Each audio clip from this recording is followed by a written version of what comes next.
What's going on? What's going on, y'all? It is your boy Skiiwalker the Jedi here, tapping in with y'all with another one.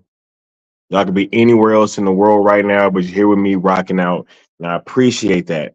Much love to each and every single one of you guys out there, man. Much love and appreciation, yo. Y'all all super dope. Thank y'all for being here, man. We gonna get to it. We gonna get to it, man. It's a very special day today.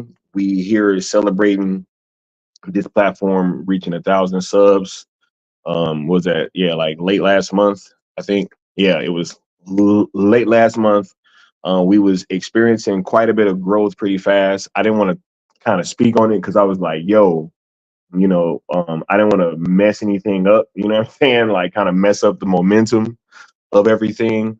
And it just kept growing and growing and growing. And I have nobody to thank but all of you guys out there that have been supporting me and supporting everything that we've been doing.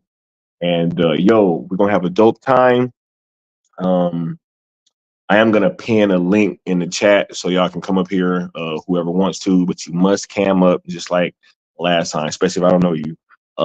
So it will be an open panel. We just kind of here chilling, and I'm still a little bit in recovery mode from that trip. It took a lot out of me, kind of going back and forth across the country like that so quickly, and having to, and y'all see how turned up I was at that event, and I kind of had to come back. And I had to be on a plane at 6 a.m. So it was.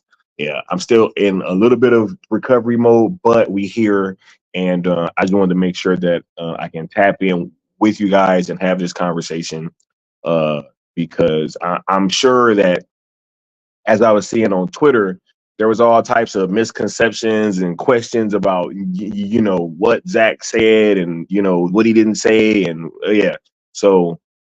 And we were having audio issues as well, so I want to make sure that I kind of put that to bed today, and we're also going to have a follow-up stream where we're really breaking down everybody You know, yeah, y'all will get what I'm saying. But absolutely, thank you guys for being here. And yo, we're gonna get to it. So let me get tapped in with the chat real brief. First of all, let me address this. I set my stream up, or this stream up, when I was in New York, right? So I set it for noon.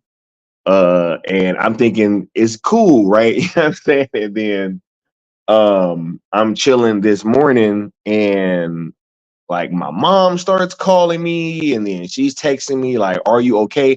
But I didn't answer her phone call because I was a little bit busy. And I'm just chilling, doing what I'm doing, and then the cool table start hitting me up, and they like, "Yo, like."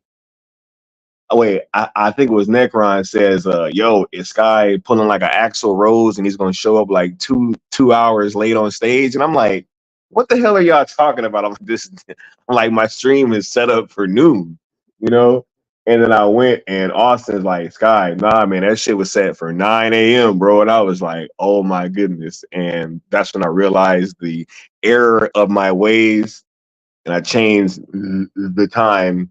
And then I still didn't know what my mom was talking about. So I called her back, and I was like, why are you texting me? Are you okay? And she was like, yo, I saw that your stream was supposed to start at like 9. I was like, you was on that too? I was like, wow, okay. But nah, it was definitely an error on my part. That was a little bit of a mix up with me setting it up while I was on the East Coast and expecting that it was going to be on Pacific time when I got back. So yeah, just uh pretty funny. So sorry about the little mix up, right? But much love to everybody in the chat. We got Kobe. Kobe Tears says, how do you throw a party in space? You plan it. Come on, man. We got the dad jokes out early in the morning, right? We got Geek Defense Initiative saying ready to go, hashtag ready to go. Look, I'm loving the hashtag ready to go, but the actual quote was we're ready to go. You know what I'm saying? So y'all might have to add that in there, because it was we're ready to go. Speaking about him and his team, because that's what I asked about. It wasn't like, we'll get into that, but hey, we got the homie Bad Dan saying congrats. Hey, thank you, Bad Dan. You've been like a true supporter, man, from day one, dude. Been here rocking out, and I appreciate everything that you've been doing for this community and the platforms, bro. And to see you start doing your own content, that's also super dope as well, man. It's just very exciting times, man. And thank you, bro, for everything that you do, man. Real talk, right? We got Josh saying it's a celebration. What's going on, Josh? Y'all already know how I feel about that man, Josh. You know what I'm saying? So, a big friend of the platform, right? We got a Curly Ray in the building. What's going on, Curly Ray? Much love, bro. We got Venkata in here. Oh, yeah. All this was earlier, right?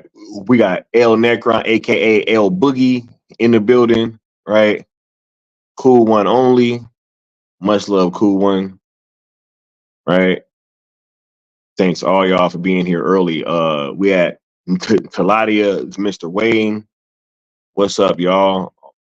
Hope y'all having a great Friday. We got the Avengers Rising. Much love, bro.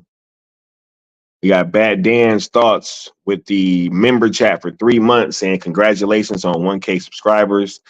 I can't wait to see the future of your channel, especially when Cell becomes a reality. Hashtag Obi-Wan gave up. Hashtag Soren actually tried. Oh my goodness. Look, here's the thing, Bad Dan. First of all, thank you for the congratulations, bro. And yeah, I hope we all just kind of keep growing, and we all can do this and lift as one unit, and all just enjoy the fruits of all this labor that we're putting in, right? 100%.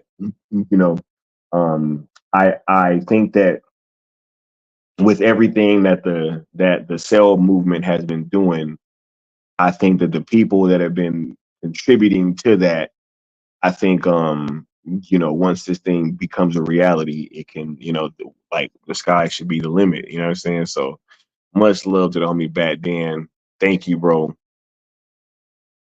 Much love, homie. Hold on, let me see.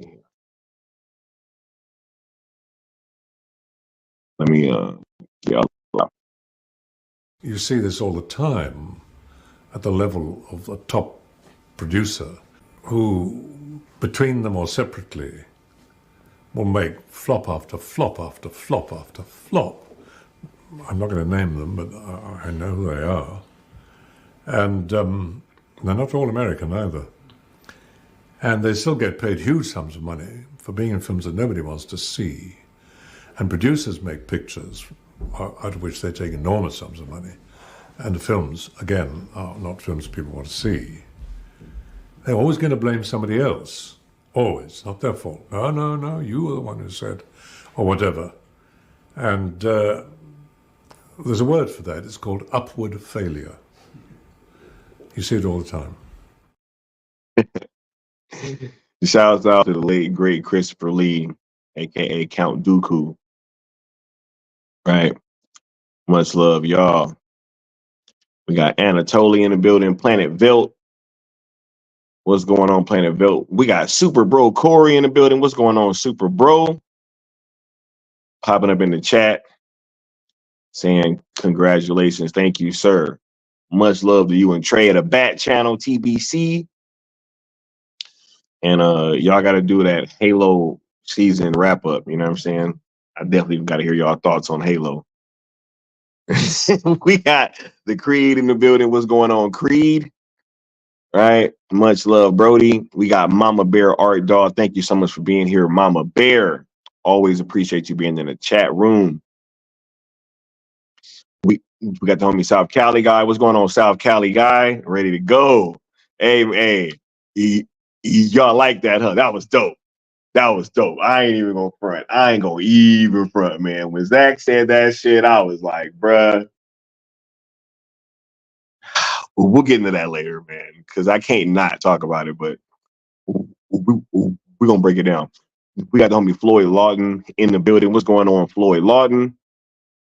Much love, bro. Hope you're still on the mend and feeling better. Glad to have you here, Brody. All right. We got the homie Sickness in the building. What's going on, Sickness? Right, fam? What's happening? They don't know nothing about that. Right? Man, I think I'm almost caught up with the chat. Mama Bear said, I can't come up. No, look, as long as I know you, it's all good. All right. Hey, I'm glad that I'm here. You know what I'm saying? I ain't tripping. I ain't about to make no excuses, bro. We here rocking out. We're going to have a great time. You know what I'm saying? Because it's a time for like a little bit of a celebration, right? I got me a little report, nothing too heavy, but we get into it though. What's going on? Avengers, right? Right. We got the Creed saying Sky is crazy. I had passes to that Rebel Moon NYC party, but didn't think Zach was actually going to be there. Kicking myself, I didn't go. Man, look.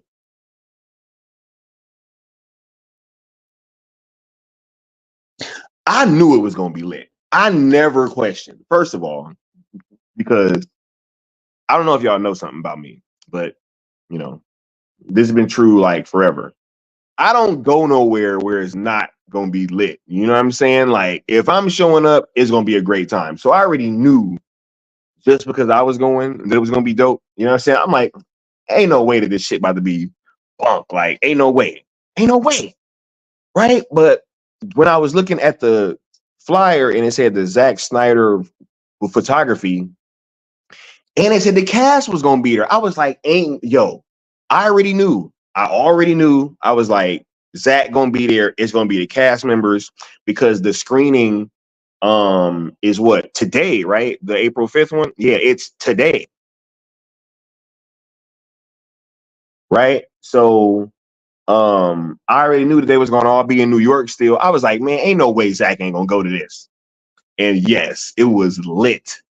Honestly, that might have even been a little, I don't know. See, because Full Circle was really lit for different reasons, right? Because that was like us coming together to see ZSL in theaters, and the energy was off the chain and all that stuff. And I can't even front, right? But this was a little bit different because it was like everybody's chilling.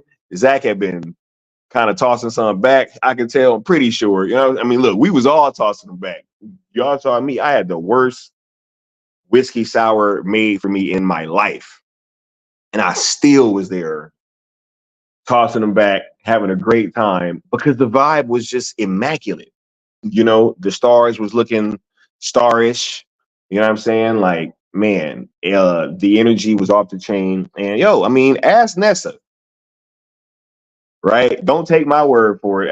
Ask our very own Nessa Noel and see what she say. I bet you she say similar stuff. So yeah, I definitely knew that it was going to be off the chain, and I feel you. There's no way that you should have stayed home. I mean, the weather was bad though, so I ain't gonna front, like, because it was raining when I got to New York at midnight, and then had to go. In the end, yeah, it was crazy. It was raining when I got there.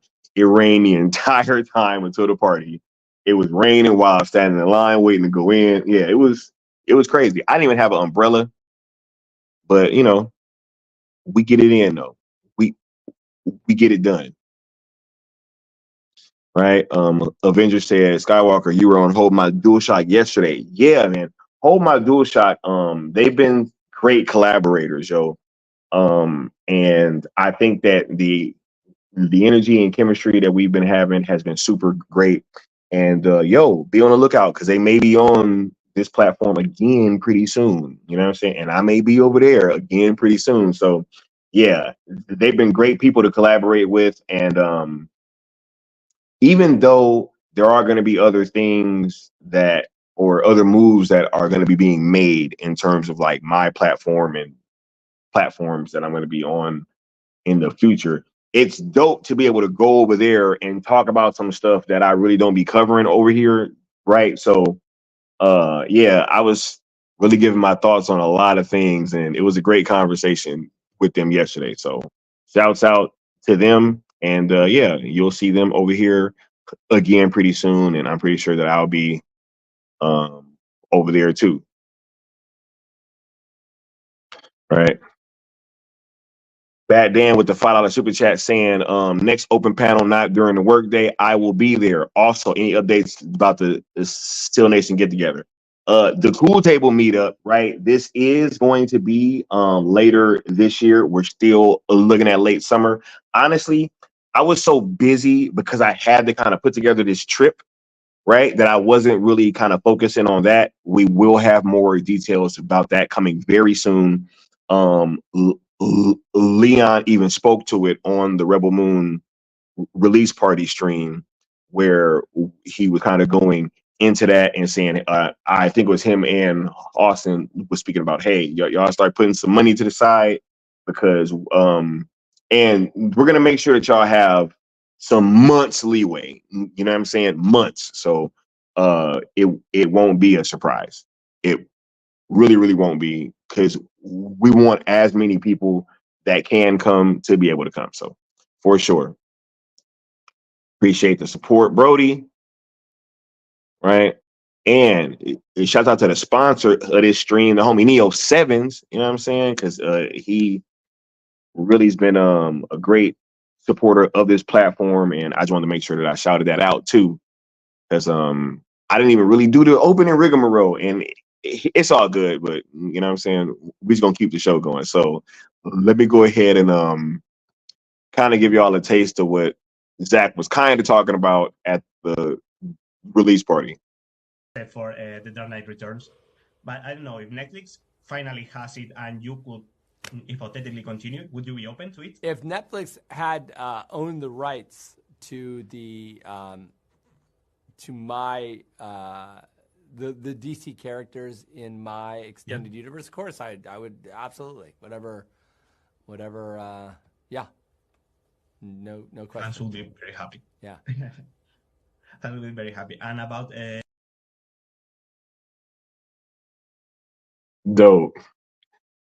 Shout out to Nessa Noel, right? Oh my God. Meeting Nessa was so dope, y'all. That was, man, one of the dopest things that I've ever done as a platform is be able to engage with her energy, and it was super dope, man. Just meeting you guys out in person is amazing. Every single time that I get to meet somebody that's been rocking out with either this platform or others in the community as well, it's always very special. And the longer that I've kind of gone seeing you guys' names and pictures being in these chats and us having conversations, that wait, the longer that that's gone on before we end up meeting, it always ends up being doper. And she was a total professional, total man, just great energy. And man, we just got to make sure that we get you some more meet and greets at these events next time, Nessa. You know what I'm saying? We got to make sure we make those connections better. Promise. I got you. Right. We got the homie Douglas Murphy stopping through. What's going on, Douglas Murphy? Thank you for the support. Thanks all you guys for the congratulations and the well wishes. We on the way to 2K. We're ready to go. Yep. We're ready to go. That's what the man said. Floyd Lawton with a $10 super chat saying congrats on he wait, hold on, this say 1,000K, bro. That's what's up. Only up from here, right? Bingo, homie. Dead shot coming through. The man that never misses. Hashtag sales ESJL to Netflix. Hashtag sales Snyderverse to Netflix. Much love, bro. Let me go ahead and hit you with this drop real quick, man. Good stuff. Real quick, Zach. Shout out. Last question is, I want to ask you not about the legalities or like the probabilities or anything like that, but can you just speak to the resolve of your fan base that now that we're trying to get this thing sold to a third party? The fan base has consistently been amazing and consistently, look, regardless of what I think, the fan base has their own ideas and they seem to win.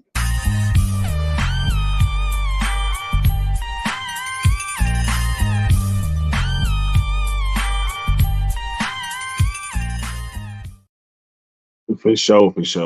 Shouts out to homie Floyd Log, man. Look, we hope you are still resting up, Brody. All that, man. And it's always a pleasure having you on this side, bro. Real talk, right? We're ready to go. Says Skywalker, we also buy DC comics and toys focused on Brainiac and Silver Banshee. We still need to get to it. We still need to get them past the censorship and onto the big screen in live action Superman movies. Yeah, I'll start doing that if Zach, look, man, I'm gonna just keep it a buck. Like anything surrounding Superman right now that doesn't have to do with Henry Cavill being Superman or Zack Snyder being involved with some kind of sequel to Man of Steel, you know what I'm saying? Anything beyond that, I'm not really super interested in that. And like I said, I'll wait for this trailer for this Superman movie. I will watch the trailer because I am a DC fan. You know what I'm saying? Been a DC fan for longer than I've been a Zack Snyder fan. So I definitely will watch the trailer to check it out and see what's popping. But yeah, man, I don't know. They got a long way to go. With me, at least. Right? We got the homie Michael stopping by. What's going on, Mike? Thank you for all your well wishes and hope you're doing well, bro. Real talk. Right? We got Osa Fresh in the building. What's going on, Osa Fresh? Man, y'all killing it in the chat, bro. Real talk. Y'all is killing it. Much love, bro. Thank you for stopping through. And I'm about to put a link in the chat. Anybody that want to stop on, y'all make sure to click the link. We got DC Talk, new member. What's going on, Brody? Thank you for signing up to be a member. And I definitely got more members content that's coming soon, right? I'm sorry, y'all. I was just really ducked off trying to, man, once this New York stuff came up and I was like, man, I can't miss this thing. And I had to go into grind mode and pop out, you know what I'm saying? And be like, yo, this is what's happening. So yeah, for sure. We definitely got more members content coming very soon. We got D Broderick. What's going on? The winner of the last giveaway. Thank you for stopping through, bro. What's going on with you? All right. Man, y'all are killing it in the chat, bro. Star Wars member. Yep. Hey, we got the homie Neo Sevens with the $10 super chat saying congrats on 1K. Next up, 2K and beyond. The sky's the limit. Man, much love to the homie Neo Sevens, man. Look, the man with the flamethrower. Yo, I know the weather and stuff, and it was probably a bit last second for you too. And look, man, bruh, I was hoping that you was gonna be at the party too, man. Look, I wanted all the NYC peeps to be out there, you know what I'm saying? Because that was my first time being back in the city since like 2007. So it was definitely an experience. And look, we got to get y'all at this meetup. We got to get y'all at this meetup, and we're gonna make sure that everybody got plenty of time so that they can make the proper adjustments, man. We appreciate that. And yo, let me go ahead and let me hit you with this clip of Zach real quick. That's what I've always, and I feel like genre has allowed me to make those comments, you know? Mm-hmm. And I think, and it, you know, look, the funny thing about, you know, what I always find interesting, you know, the thing that I always find fascinating about sort of the movies I've made and how they've landed on pop culture is that, like, I remember, like, in the last article, it was like, it said, Zack Snyder, love him or hate him, right? Like, and I'm like, hate him? Like, what? I don't understand. Like, what? It's just, it's a movie, you know? Like, It's not, I mean, you look at Rebel Moon, you're like, okay, well, there's not a lot. It's not weird enough. It's not offensive enough to hate him for, right? In my opinion. People find a reason to hate today. Oh, yeah. Yeah. And 99% of those people also hate themselves. Absolutely. Absolutely. Much love, much love. Man, y'all killing it. Killing it. Ooh, we got Hold My Dual Shock stopping through saying congratulations, Scott. Well deserved. Man, we appreciate y'all stopping through. Appreciate you having me on the platform yesterday. That was super dope. Appreciate you guys showing up for the panel on Wednesday. Just a lot of great stuff in the air. And yo, it's the best of vibes all around right now. Right. Curly Ray says, hey, Skiiwalker, did you get to see Sophia Boutella? I did. I didn't get to talk to her. Didn't I get to talk to her, but I did get to see where she was at, and I was kind of like in the area and stuff. But no, I didn't get to talk to her. Yeah, I definitely would have got a video of that, and I don't, man. But nah. And shouts out to all y'all for powering through that, because look, we understand. We had a conversation afterwards. We was like, yo, we got to get these audio issues fixed for these kind of live events the next time, because that was kind of unacceptable. You know what I'm saying? But just know that next time we already got a way that we're gonna work it out, and y'all won't have those same issues. So hopefully the experience will be much better for you guys next time. But man, it was still a legendary evening nonetheless. Right? We got Antonio Lopez stopping through. What's going on, Antonio? Thank you for being here, bruh. my man's got the heavyweight championship of the world, you know, right? We got El Necron saying the Jedi don't do bunk. Nah, not at all. Not at all. Yes, look at all these legends in the chat, right? Man. Josh says, I had tickets to event in NYC too, but sadly didn't make it. I'm so glad Sky went and took #sell community along for the ride. Mad props. Look, appreciate y'all for just being there. Right? Appreciate y'all for just being there. Floyd said, did you and Nessa get a pic together? What? Did we get a picture together? Hold up. Is this an exclusive? Because I don't know. It might be. This might be an exclusive. Right? But of course we did, right? Yeah. Right, yeah. Here we go. It was so dope meeting Nessa. Sorry, I had to go grab a red vine. But yeah, nah. It was so dope meeting Nessa. And can't wait. Hopefully I get to meet all you guys at this meetup.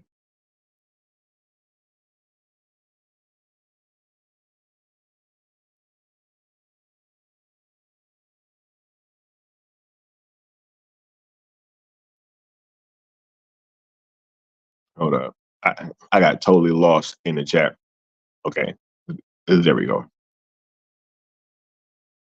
I love it. I love bringing people together. This dude over here sounding like Lex Luthor. All right. We got the Creed. Yeah. Nah, all y'all, man, look, y'all gotta pull up.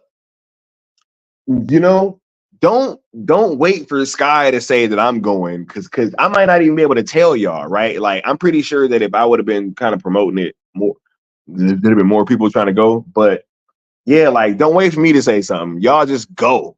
You know what I'm saying? And Sky may be there. Right? Yeah. Marcus said, did anyone secure tickets for tonight's fan screening at the Paris Theater? I'm still on queue. Yeah, y'all let him know.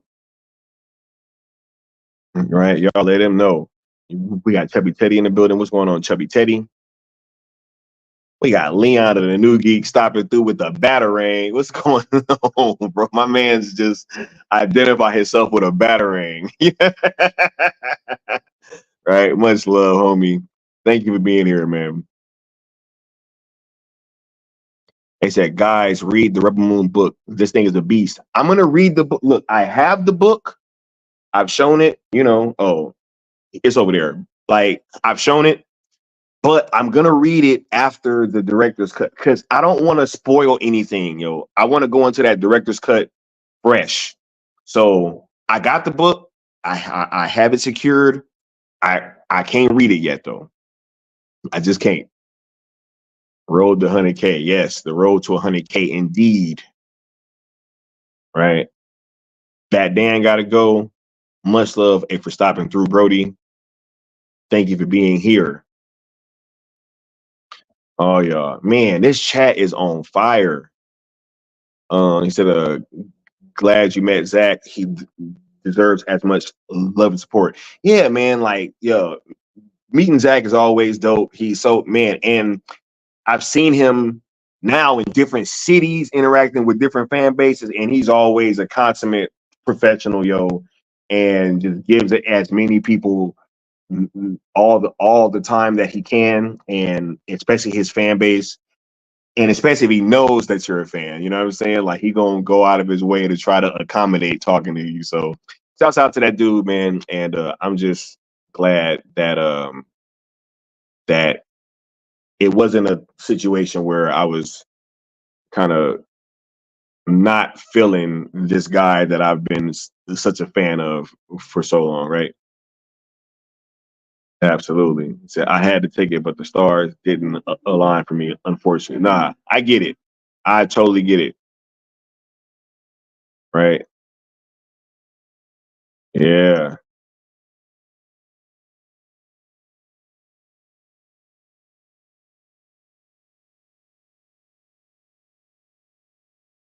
The Nightwing saying, "Congrats, Sky. Keep killing, bro." Hey, what's going on, man?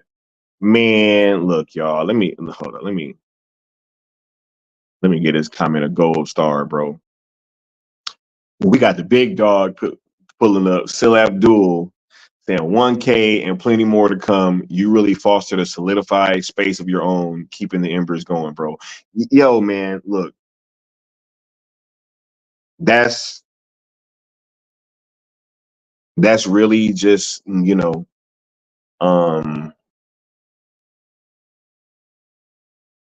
what we've been trying to do, right? And I was having this conversation with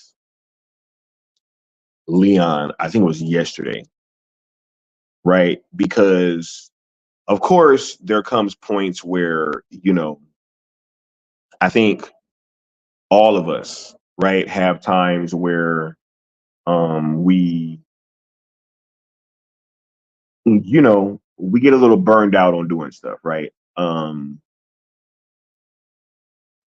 I I think that has been true with all of us, right? And Leon was being very candid, like, yo, you know what I'm saying? Like, there's a hell of a lot of times, you know what I'm saying, that I just want to be like, yo, fuck this shit, right? But and I have those moments too, honestly, right? But the thing for me is, and I think I expressed it to him for the first time too, was that in those moments, right? Like the thing that keeps me wanting to do this and the fuel to keep going forward is the understanding of exactly how important that we are, to this entire thing. And with the knowledge and understanding of that perspective of like, yo, this shit is truly important. And I was breaking down, like, how I've continued to have all these little moments where, be it I run into the guy that's working on Rebel Moon just at the movie theater randomly, right? Or I have the random moment where I'm at a barbecue and I'm talking to my homie's child's mom, right? And she's sitting there telling me how ZSJL saved her life. Right? These like little random ass events that I've just continued to have and be a part of. Even something like how Leon and I ran into Brett Colbert, right? Like there's just continued to be all these moments and things that have really impressed upon me the importance of this whole thing. And not only the fact that it's important, because I think that the Snyder cut has always been a thing that needed to happen and was gonna happen eventually, right? But even with what we're doing now, I think that getting the completion of this thing is just as important as getting the first cutout. I think it's just as important. And I'm seeing the impact that this stuff has on people, And if we don't do it, who the hell is? Like, this has never been about ego, if anybody else would have came up with this idea, we would have been championing it as hardly and as like everything, just like we did with release the Snyder cut and with restore the Snyderverse, right? Like, I really, it would have been the same thing as long as it was a viable option. But to have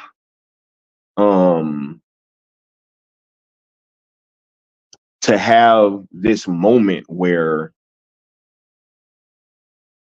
it was truly over. And to be able to be a part of something that gave hope. I mean, damn my role in all this. But just being a part of something that I know is of utmost importance, and having the understanding of, if we don't do this shit, who is, and what is it gonna look like, right? So I'm I'm I'm super grateful for your words, and I'm also just really happy that we're at a space now where we can just continue to have these conversations and still be able to do what we do, because like there are still all kind of moves being made, like just as big as these moves that are coming, right? That, you know, for Sail and Rebel Moon, I told y'all it was going to be some big stuff coming. We got something else huge that is coming on the hashtag sale front with Rebel Moon and Zach and all that. But then we got just as big other things like outside of that that's coming down the pipeline too, very, very soon. And so I think that there is absolutely a blueprint to getting this done, while also, you know, just like finding our own lane. And I think that it's been very important that we do that. And I appreciate your words, bro, because you know, you saw this thing from literally before it was even an idea, before it was even a hashtag, like we were having conversations about it. So you're one of the very few people, you know what I'm saying, and one of the people that really was a part of the genesis of it, because one of the two key factors was that, hey, you know, I knew about the Henry Cavill thing early, 100%. And, you know, I said that from the jump. And I really do think that that also played a huge part in this thing even being able to be anything, period. Because I had that early information, and I was able to kind of process it a little bit better than others were. So yeah, much love, bro, and I appreciate the comment, man, for sure.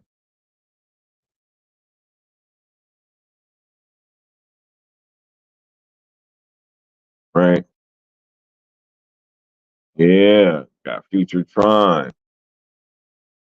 Yeah, but cool one said Sky should bring one of those tiny mics next time. You know what's crazy? I had one.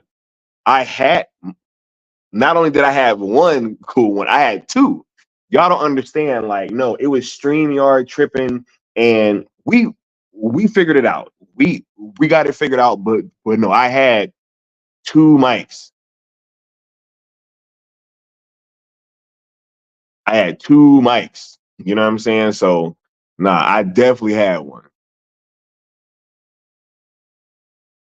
We got the homie Mark with the $2 super chat saying, I'm going to the LA premiere. Let's go. Hey, much love, Mark. I'm glad we're gonna have some love in the building. You know what I'm saying? And yo, just go there and represent, Mark. That's all you just go there and represent, bro. That's all that we can ask. You know what I'm saying? Much love. Let me go ahead and give you this drop real quick, bro. You hear that, Mr. Anderson? That is the sound of inevitability.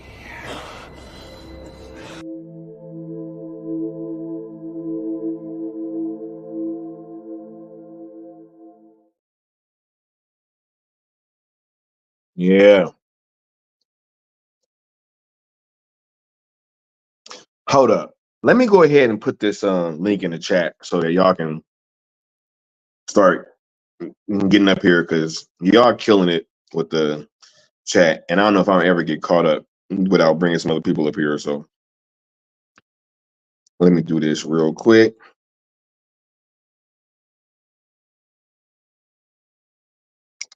All right.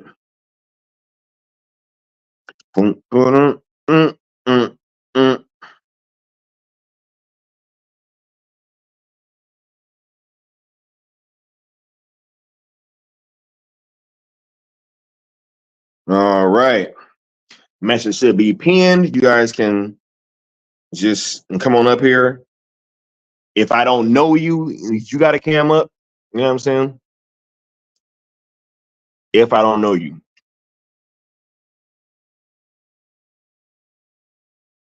We got Sean saying, congrats, great success. Keep up good work on YouTube. Hey, much love to you, Sean.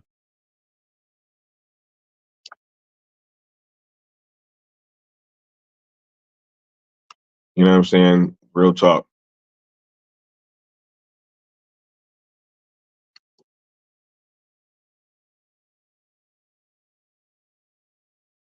We got Ill Life in the building. What's going on? Ill Life, much love, bro. Thank you for being in the building.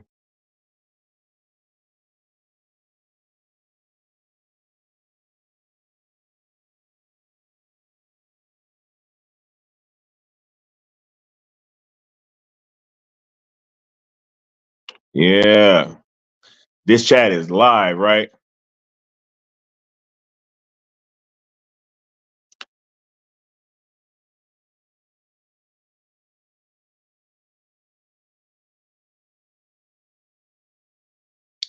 Yeah. The future trying to say, Sky, have you seen the art book of Rebel Moon? Yes. I was getting a look at it at the Rebel Moon Part 2 release party. Man, that thing is super, super, super dope. Super dope. Worth every cent of the pre-order, in my opinion. You know what I'm saying? Super, super, super dope, super high quality. They had some shots from the book like blown up at the exhibit, and it was really just a great, it was a great thing, man. And it was, I don't know, right?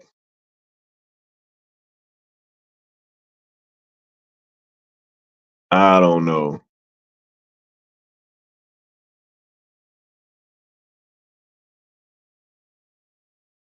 Let me go ahead and bring our first guest up. We got Mama Bear Art Doll on the panel. How you doing, Mama Bear? Hi. Hey, baby. Congrats on 1K. You know I had to come in and say that. Thank you so much. I think that, this has been like a long time coming, and to finally be here celebrating with all of y'all is super dope, and I'm just grateful for each and every one of y'all that's been showing support throughout this whole time. This is highly overdue for you. I mean, we're on the road to 100K for you. I'm looking forward to the day we see a little silver button behind you.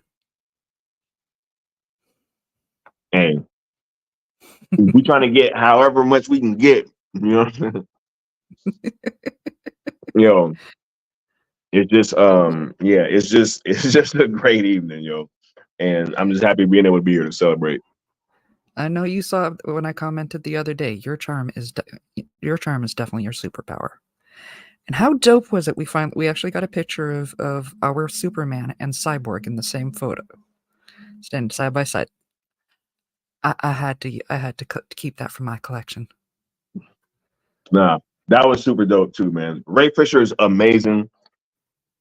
Tall dude, real athletic, and true gentleman. And man, that whole event was just amazing, right? I can't even front.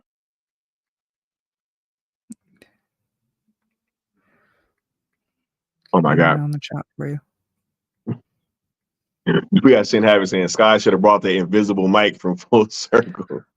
Absolutely. Congrats on 1K subs. Hey, that is hilarious, right? Hey, because I snatched that mic, right? We also got a first time panel member, somebody that's coming up here. I've been seeing him in the chats for a little bit, you know what I'm saying? And it's his first time on the platform. We got Geek Defense Initiative in the building. What's going on, GDI? How you doing, bro? Hey, Geek. Hi, it's a pleasure to be here. Seriously, it's a pleasure. First, can you just say thank you because I am relatively new here. You know, I came as a defector from a store when I saw many of the store guys give up. I wanted to keep fighting, and then I met you through Jod Rider and all that stuff. So and you guys welcome me with open arms. You know, so I'm very thankful for that. You know. Hey, And look, anybody that's just about the mission, yo, they are more than welcome. And you know, you came to the chat and you've been very respectful ever since you started coming over here, and that's all that is about, man. And you know, we are very happy to have you over here, bro. thank you. Yeah, thank you. Yes, yeah, right. By the Mhm. way, ready to go. We're ready to go. That's what he said, bro. Like it was insane. Like when I asked him, because the question was, I was like, hey, is there anything that you learned on Rebel Moon that you can take over, you know, to your DC stuff if Netflix is able to get the rights, right? So the way that Zach answered that question was, he goes, the first part he says is, I really feel like we were cutting our teeth on Rebel Moon. And I was like, what the hell? Like, yo, because cutting your teeth on something means you're getting ready for something else. Right. So he's like, yeah, I really feel like we was just cutting our teeth on Rebel Moon. And if they're able to get it, we're ready to go. And I'm like, wait a minute. Like, this dude literally just said that if they get the rights, he's ready. You know, so to me, that meant yes, Zach's team and everybody over on his side of the street is ready to do this. And all it's going to take is for Netflix to get the rights and give them that go ahead, and they're ready to go. Like that's literally what he said to me. So yeah, it was just a great moment, and I think that it just goes to prove even more so that Zach wants to continue this shit. Zach wants to finish, and if Netflix is able to get it, you know, they're ready. Agreed. And one more thing. I have this theory that the blue ain't gonna last until the end of the year because you know, all right, the candidates. I think it's very clear for all of us that Zaslav just bought DC WB so he could sell it later, right? It's basically a scam, and what he's doing. And then I'm thinking, yeah, and April this month is the month where WB goes. And they can start talking to people. Yeah. Yeah, exactly. They can start talking sales. So I don't think they're Yeah. gonna last till the end of the year. And I think whoever wants it, they don't want to air the adapts. So I think they're not gonna merge with WB. They're gonna absorb it. And I think that's gonna in the end is the best alternative because frankly, that studio is rotten. I hate to say it because there was great things that came out of the studio in the past. You know, I'm a big fan of Casablanca. You can also buy my outfit and other movies like that. And I believe the Ruby had a great record before because it had a bad record as well in many things, but it was a company that was one of the first movie companies. In Yeah. fact, I don't know if you know this, they are the ones that fought for the in trial for the camera to become public domain for the camera because what's his name? Edson had actually patented it when he created it. And he went there and fought on trial. So they said, no, this invention is too important and other people want to make movies. So I find that interesting. Yeah. Nah, they've fallen quite a bit. but now they have fallen, and I think that same thing happening in Disney. And that's something I always say, that when the company loses its creative, and that's why I'm not afraid of megacorps or monopolies and all of that, because when a company loses its power, loses its creator, its founders, and the people who make it functioning, they collapse. The empires fall. That's basically it. Man, no, that is a great point. Yeah, both of those studios that was really considered like the top of the heap, right? Warner Brothers when it came to like, especially a company, because something like a country or an empire, it has an ideology it can rely on to survive. But a company has the person, the vision of that person, and when that person dies, there is nothing more except basically a zombie. So, and even more, even though we are getting things like Universal or Amazon or even like other companies like that buying companies like WB, right? We also are having other studios rise up. Like, for example, A24 or Angel Studios, that's Christian studio that's making lots of money. And they are making movies exactly for people who are not satisfied with the current mainstream of Hollywood, right? Now, I find that interesting as well, that we're getting new studios rising to the challenge and other studios being absorbed into new entities. So I think we're in a historic moment for Hollywood, not too unlike the 60s and 70s. You know, how in the 60s those studios kept bankrupting, and there was in the 50s and 40s studios started getting bankrupting in the 60s. And in the 70s, what rose was the great age of Hollywood, in my opinion. You know, had legends like Spielberg, Milius, Coppola, Lucas, all of them rising to the challenge and make some of the greatest movies ever made. So I think we're close to this era. And I think people like Zack Snyder, Christopher Nolan, they're going to be symbols in the future for another generation. And they are going to get mentioned, and they're going to become icons of cinema. And I think that's great. No, I agree, bro. I agree. I think that when you really look at the place that that WB was in, and you know, now it kind of seems the total opposite, right? Where they were once a kind of filmmaker driven studio, and now it seems more and more like there's all these mandates of like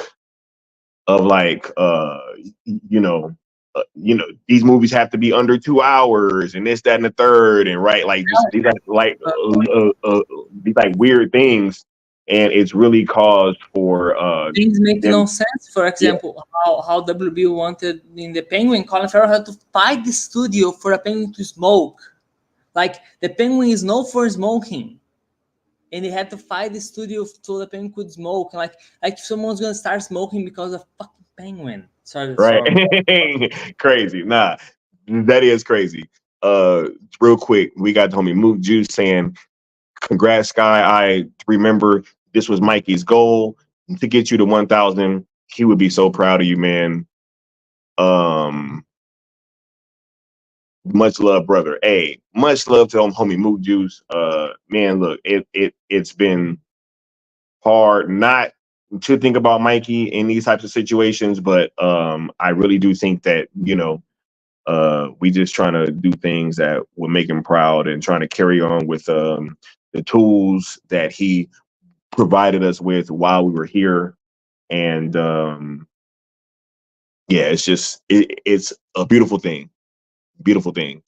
We got Ill Life saying, I hope they do limited theatrical week before, like they did with part 1. I didn't win for tonight, but I'm in Philly. I drove to New York for part 1, and I'm ready to do it again. Yo, see, if there's any Netflix executives out there, you got fans like this that's in the chat right now saying, yo, they ready to drive from Philly to New York to get this done, right? So, hey, put it in more theaters, and y'all gonna see what's up, right? We got the homie Leon stopping through with the $10 super chat saying the Syndicate Network, Zack Snyder Sale Movement, the Cool Table, Skies, Jedis, Leon's New Geeks, Necron's Monsters, Austin's Good Ones. Who knows? The sky isn't the limit. He's the inspiration. Hey, much love to the homie Leon coming through with the $10 super chat. You know what I'm saying? And look, y'all already know this dude's been like much more than a right hand. You know what I'm saying? Like he's been so instrumental in everything that we've been doing and with the success of this entire thing. And there's no way that we'd be here, you know what I'm saying, without this man's contributions, efforts, and time. So much love to the homie. Thank you for stopping through, bro. And I'm gonna give you this drop real quick because I know this is your boy. Announcements from about DC and about the DC extended universe and about what they're going to do with the movies. You know what I would prefer? Content. Like, I don't think anyone has ever gone to an IMAX to watch a press conference or to like read Twitter. It's like, great, awesome. I'm glad you guys have all these plans. Shut up and go execute them. Right. Hey. Got the bro Stephen Amell. That's right? my Green Arrow. Ill Life saying, how are you only at 1K? Hey, look, we just gonna keep rocking out, bro. We just gonna keep rocking out, and we just gonna keep doing what we do, and hopefully it resonates with the people that it needs to resonate with. That's all that I'm really focused on. Right. He said, should anyone care? Gunn gave a response. He gave that beat around the topic, and he didn't really say a response to what? Like, I don't even know what this dude is responding to. You know how James Gunn is lying or dodging a question? How? He opens his mouth and the words come out. I was going to say, he's tweeting. Just saying. He forgot it. You know, what's good? You know what pisses me off about all this stuff? Is that even in the age of the internet, where we can pick a picture of what he said, and what he said is there forever, he still lies, and people still buy it. It's impressive. And like, I was willing to give him a chance to fire Henry, right? I was willing. I was even willing afterwards if he let the Snyderverse continue on Netflix. I said, look, I don't want him to go out, but if we get a chance to Snyderverse on Netflix, I don't see a reason for not watching the other stuff that Gunn is trying. You know, because you know, he deserves a chance to act this. But then he cancels Superman's Lois. And then he cancels the Batman. No, he didn't actually cancel it, but he's trying to cancel. We see the guy's trying to sabotage that shit every second. Yeah. They just, hey, it's pushback. You know what I'm saying? It's pushback. Everything that opposes his is all about him. He's like Walter fucking White in this stuff. You know? Just like, it's all about me. You know that meme in Breaking Bad? There's a scene where he's talking to Jesse about a plot, and he then goes there and says, oh, it's all about me, the reason they're doing this. And then at the end, it wasn't. It was a separate instance. Right. South Cali guy saying, yo, Rebel Moon Part 2 will have at least 45 minutes of straight action. That does not surprise me at all. You know, if you think about the third act in a lot of Zach's movies, it gets wild. You know what I'm saying? It gets wild. And you could have like that last hour of BVS, the last hour of ZSJL, right? You know, so it really wouldn't surprise me. It would be pretty much on brand for it to be a 45-minute action scene in Rebel Moon Part 2, at least.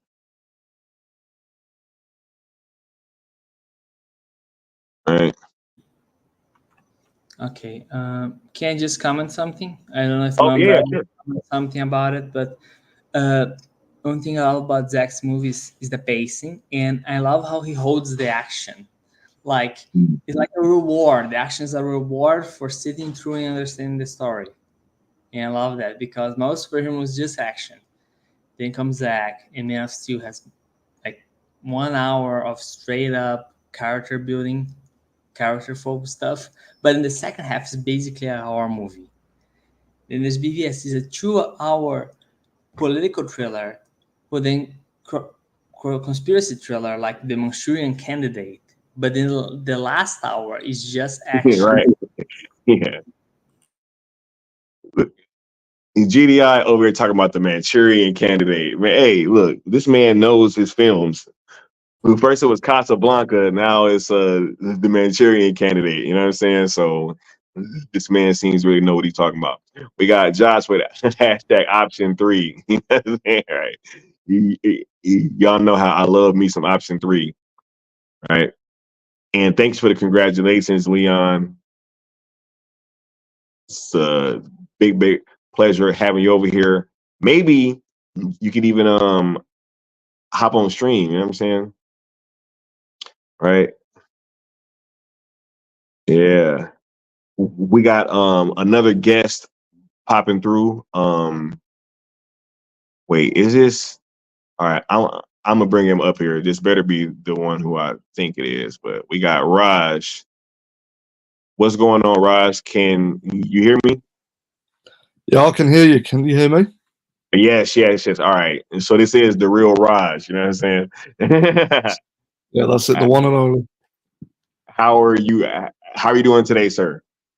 Doing well, thank you. Yeah, just wanted to pop in. I know I've not been around for a while, but massive congratulations to you.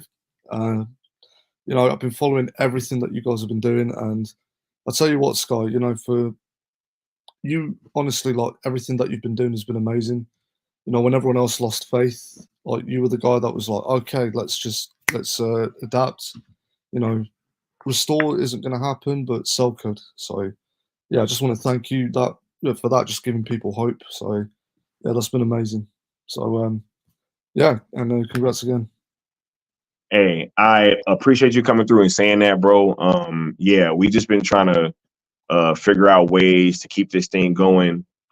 And not only just all of you guys being here and all of your support make it easier, but when we're also getting to pull off some of these things, and then we are getting that support from like the cast and crew back, right, too. So like even Leon earlier, or I think it was yesterday, he went in with this tweet where he put the hashtags and he put like the Kendrick Lamar verse on like that, you know what I'm saying? And like Wayne T. Carr liked it.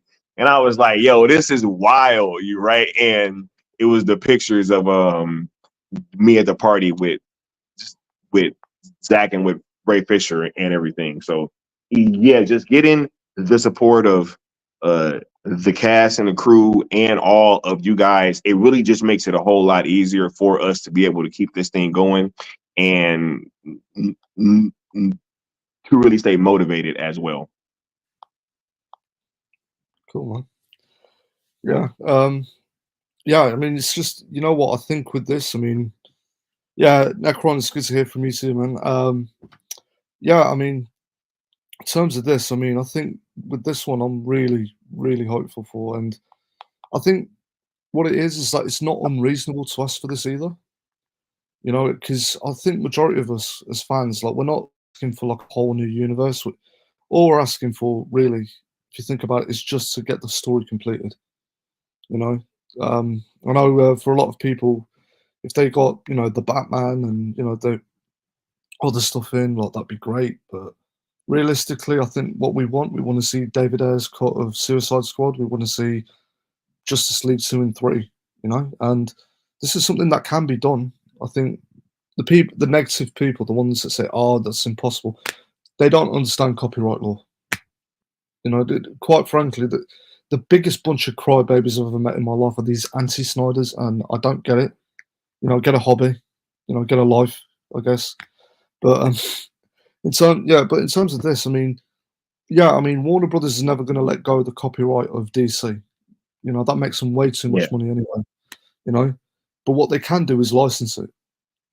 For example, like if I'm making a film and I want to use a piece of music, I can't just use that piece of music. I'll get sued. I have to approach the people that own the copyright. I have to ask them, right, okay, can I use this music? And then they charge me for it. You know, it's, yeah, you can use it only if you pay us X amount of money, which is why most indie films, like, we don't bother licensing music anyway. It's too expensive. Mm-hmm. But I don't think Netflix has that problem. I think they're more than able to afford to license, you know, DC and just get this completed. So, yeah, I mean, in terms of this, I mean, restore. I mean, I'm never say never, but like, it's very unlikely that Warner Brothers are ever going to restore the Snyderverse. But to sell, you know, to license it off to Netflix, 100%, definitely. Absolutely, right. And it's not like we're asking for this thing to go on forever or asking for us to get like the start of a whole new thing. You know, at best, it would only be a few projects, right? Like in terms of new stuff, right? Because the air cut is already filmed, so I kind of put that in its own like a little category. But when it comes to like new stuff being filmed, at best, we're only asking for a few things, and at worst, just hey, can we get a wrap up project, right?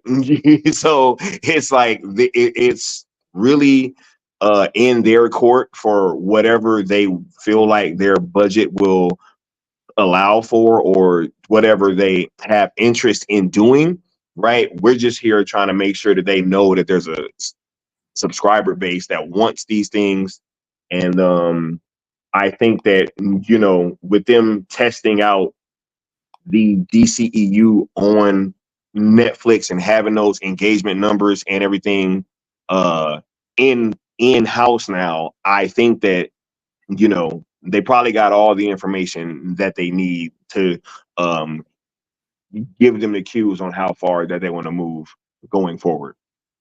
Of course. I mean, well, and this is the other thing as well. Like, people are saying, oh, DC films are getting taken down from Netflix. Oh, that means, oh, it's failing. It's like, no, it isn't. The only reason they're taking it down is because, you know, the contract they have to actually show them and stream them on Netflix just ran out.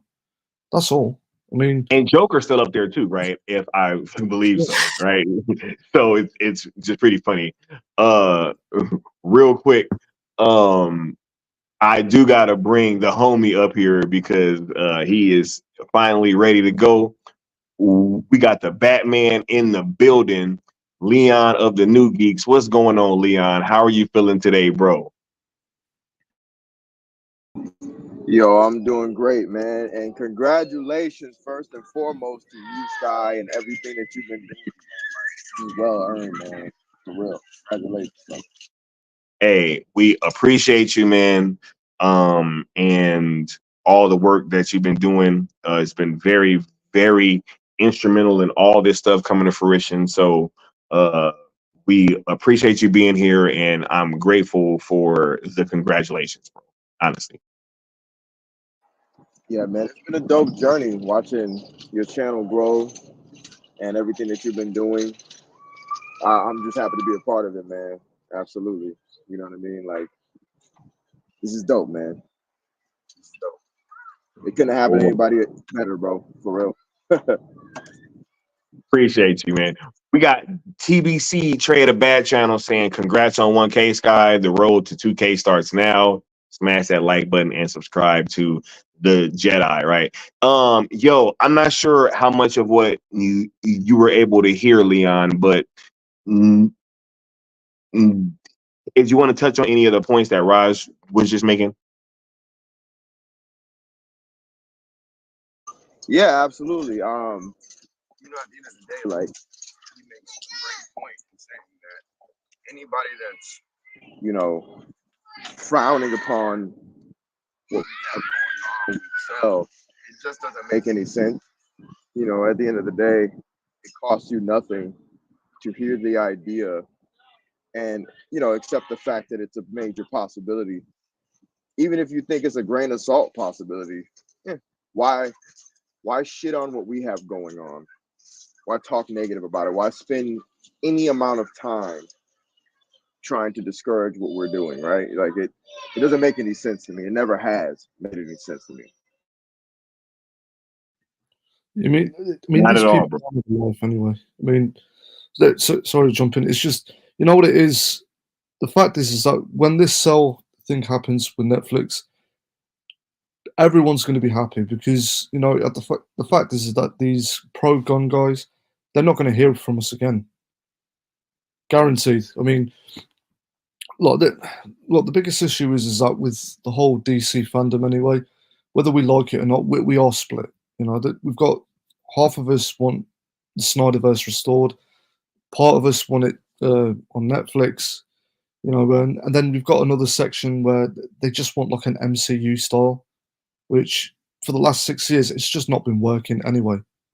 So I don't know, but I think The MCU honestly, style is dying anyway. it's gonna work. Sorry.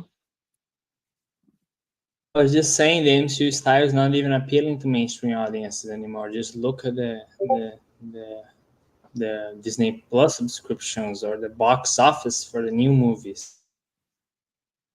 Yeah. You know, why I think real quick that the fandom is so split is that we've always kind of been spoiled as DC fans to be kind of at the top.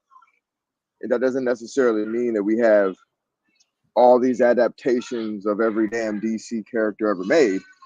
It's just that we have had success with Superman, Batman, animation, video games, comics, etc., merchandise. So we've always kind of been in the sun in that light. So guys who are Marvel fans and MCU fans, they're just kind of happy that they're having success. They're not going to argue amongst themselves because this success with Marvel is very, very new.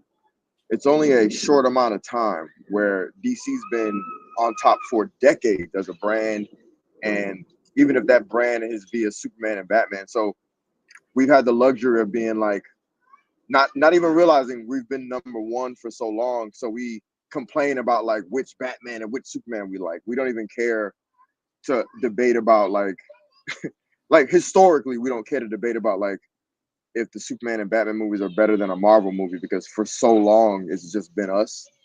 And like the last maybe decade or so, Marvel's kind of been a thing. That's just my theory on that. But anyway, I digress. Yeah. Yeah, Yeah. No, please. Sorry, go ahead. Oh no. Go ahead, Raj. No. Well, all I was going to say is that it's like it's ridiculous because it is a point where we're just splitting hairs about this, and you know, the problem is that you know the I don't even know what to call them really. Just you know the people that just don't like what Snyder's selling. The problem is that for Snyder 6 years. haters. Sorry. Snyder haters. At least how Well, I know. okay, Snyder haters, for lack of a better term.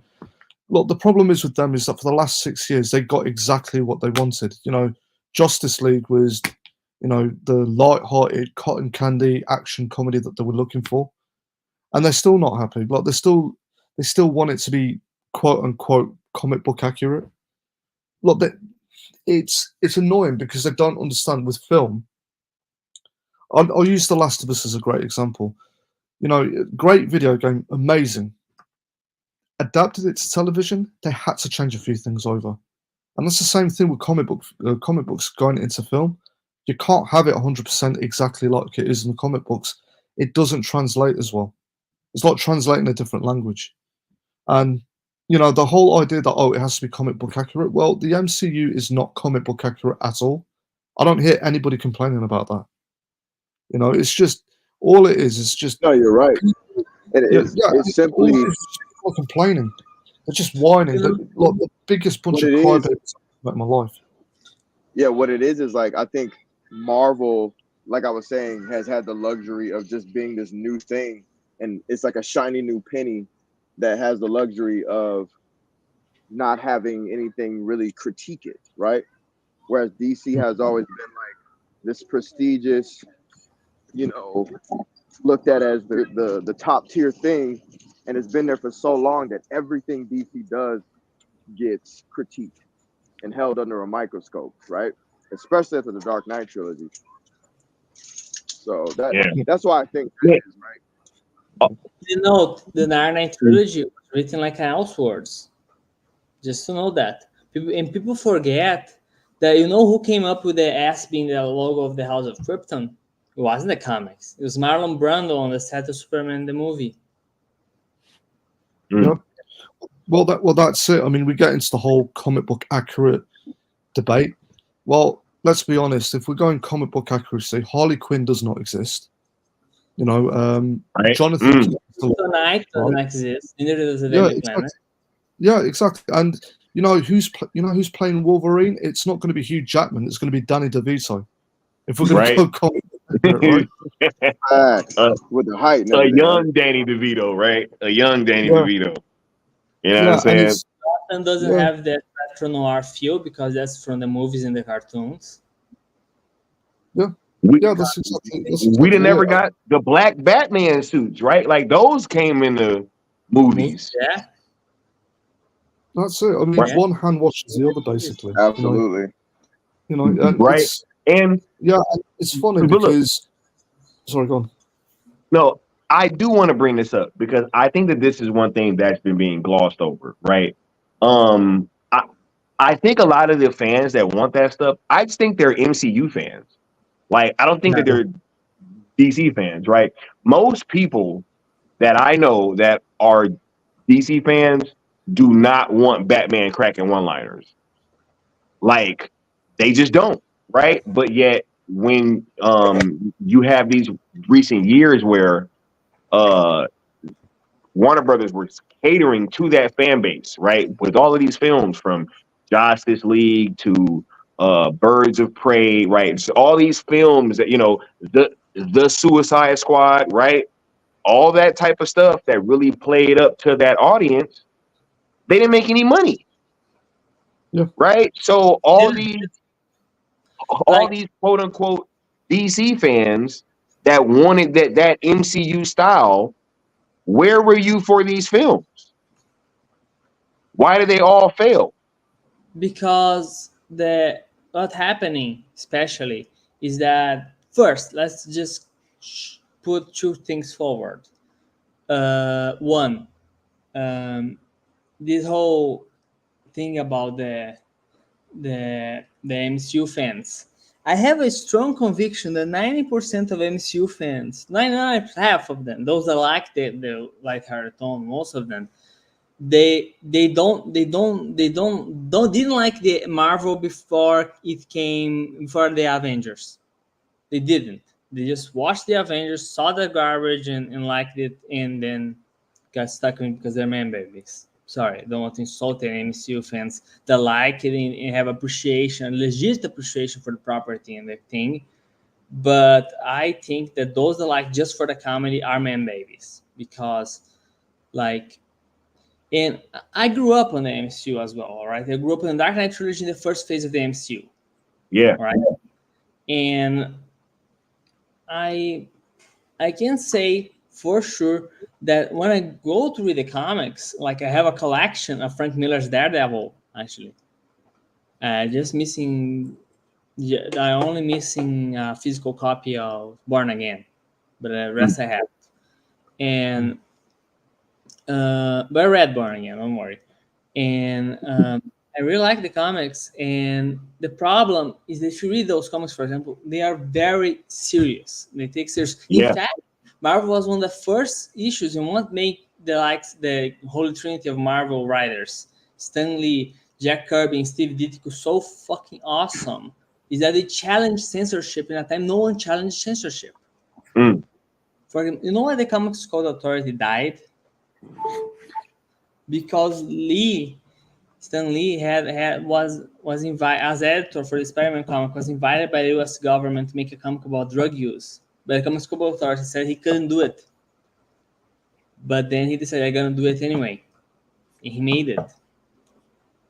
GDI is up here cooking, y'all. These are facts. And then the Comics Code Authority, which is what those pricks of the family-friendly variety want, because that's what they're trying to be. The Comics Code Authority, everything has to be family-friendly, everything has to be childish. Superhero comics cannot be any other tone than the tone I wanted to.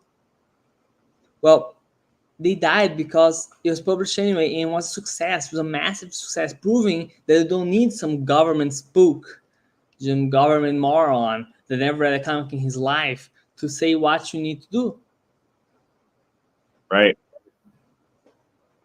Second, and this is what's other thing I think that though what happens with this new geek culture, quote unquote, on the internet is that they are not real geeks. You know, they are people who coming because of the MCU, because geek culture going mainstream, and they're all like, oh,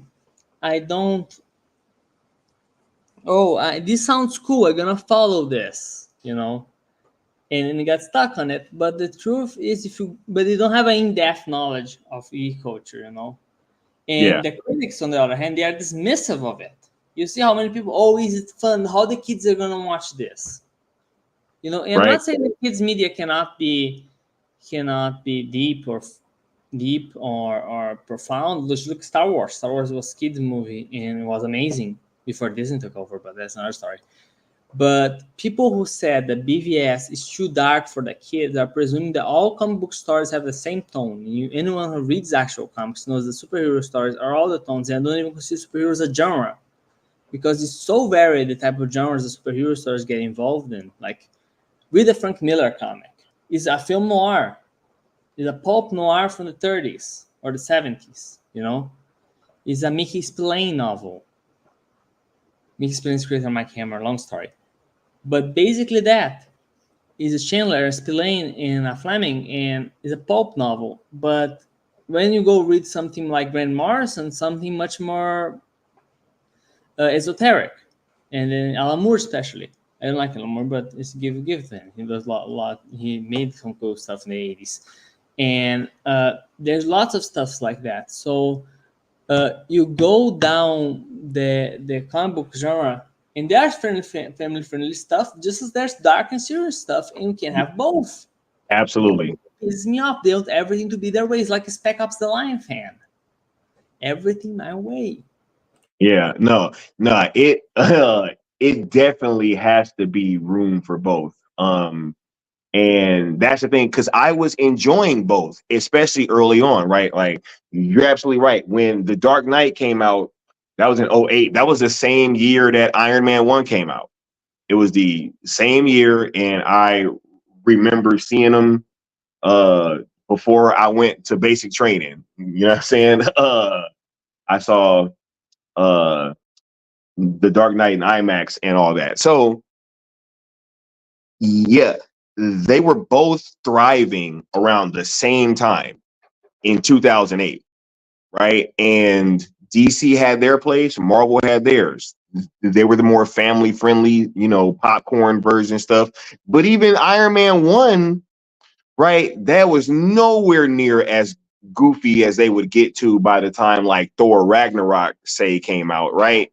It was nowhere near that bad. So even earlier on, that was a more serious movie, even though it did have a much lighter tone than the DC stuff, but it was still taken a lot more serious. So yeah, phase 1 and all that started in 2008, and there were room for both. Both were succeeding in their own right. And then all of a sudden, it was just, we had our option snatched from us at a very key time. And then they started trying to pander over to the other audience. And it's like, whoa, like, what are we doing? Like, yo, Burger King doesn't have to try to be McDonald's. Why don't you just focus on being Burger King, right? Coke doesn't have to be Pepsi. Pepsi don't have to be Coke. Like, yo, y'all, there's room for both, right? Like, yeah, I mean, absolutely. I mean, the thing is that, you know, where we were heading towards a golden age of comic book movies, and you need that alternative. You need that, you know, that counterweight, and that's what DC was providing. Because I think as soon as they started trying to be exactly like Marvel, I mean, that's where all momentum just started dying. Because fans like us, like, we didn't want to watch it because we weren't interested in what they were selling. And the MCU fans, like, for people who enjoy that kind of stuff, they already had MCU. They don't have to go to, DC, MCU Light, which was DC. And I think I've mentioned this on Sil as well. Like the idea that DC movies are dark. I'm sorry, but the people saying this, either they're so overly sensitive and never really had any kind of real life experience, or they're just stupid. Because like everything they were dealing with was, I don't think it's dark. I think it's real life. Yeah. The whole idea with I Superman. literally say the same thing all the time. Sorry to jump in, but I was like, I'm listening to y'all cook, and I'm like, damn, y'all are making some great points. But go ahead, continue. Yeah, well, I mean, the point because I made this point to Sil as well. I was, people saying that, Henry Cavill's Superman's really dark. You can't have hope without despair. You can't have joy without pain. I mean, the fact is like you get Superman, and he's this hopeful, joyous person without ever having to go through anything. What kind of character is that? I mean, that's a boring human being. That's a boring character. Because how do you even measure that, right? Yeah, exactly. It's It's one just without the other. Well, that's it. And with BBS, which I loved, by the way, I think they screwed up by not having the full 3-hour version. If they have the full, that's where it all started. That's where it all started.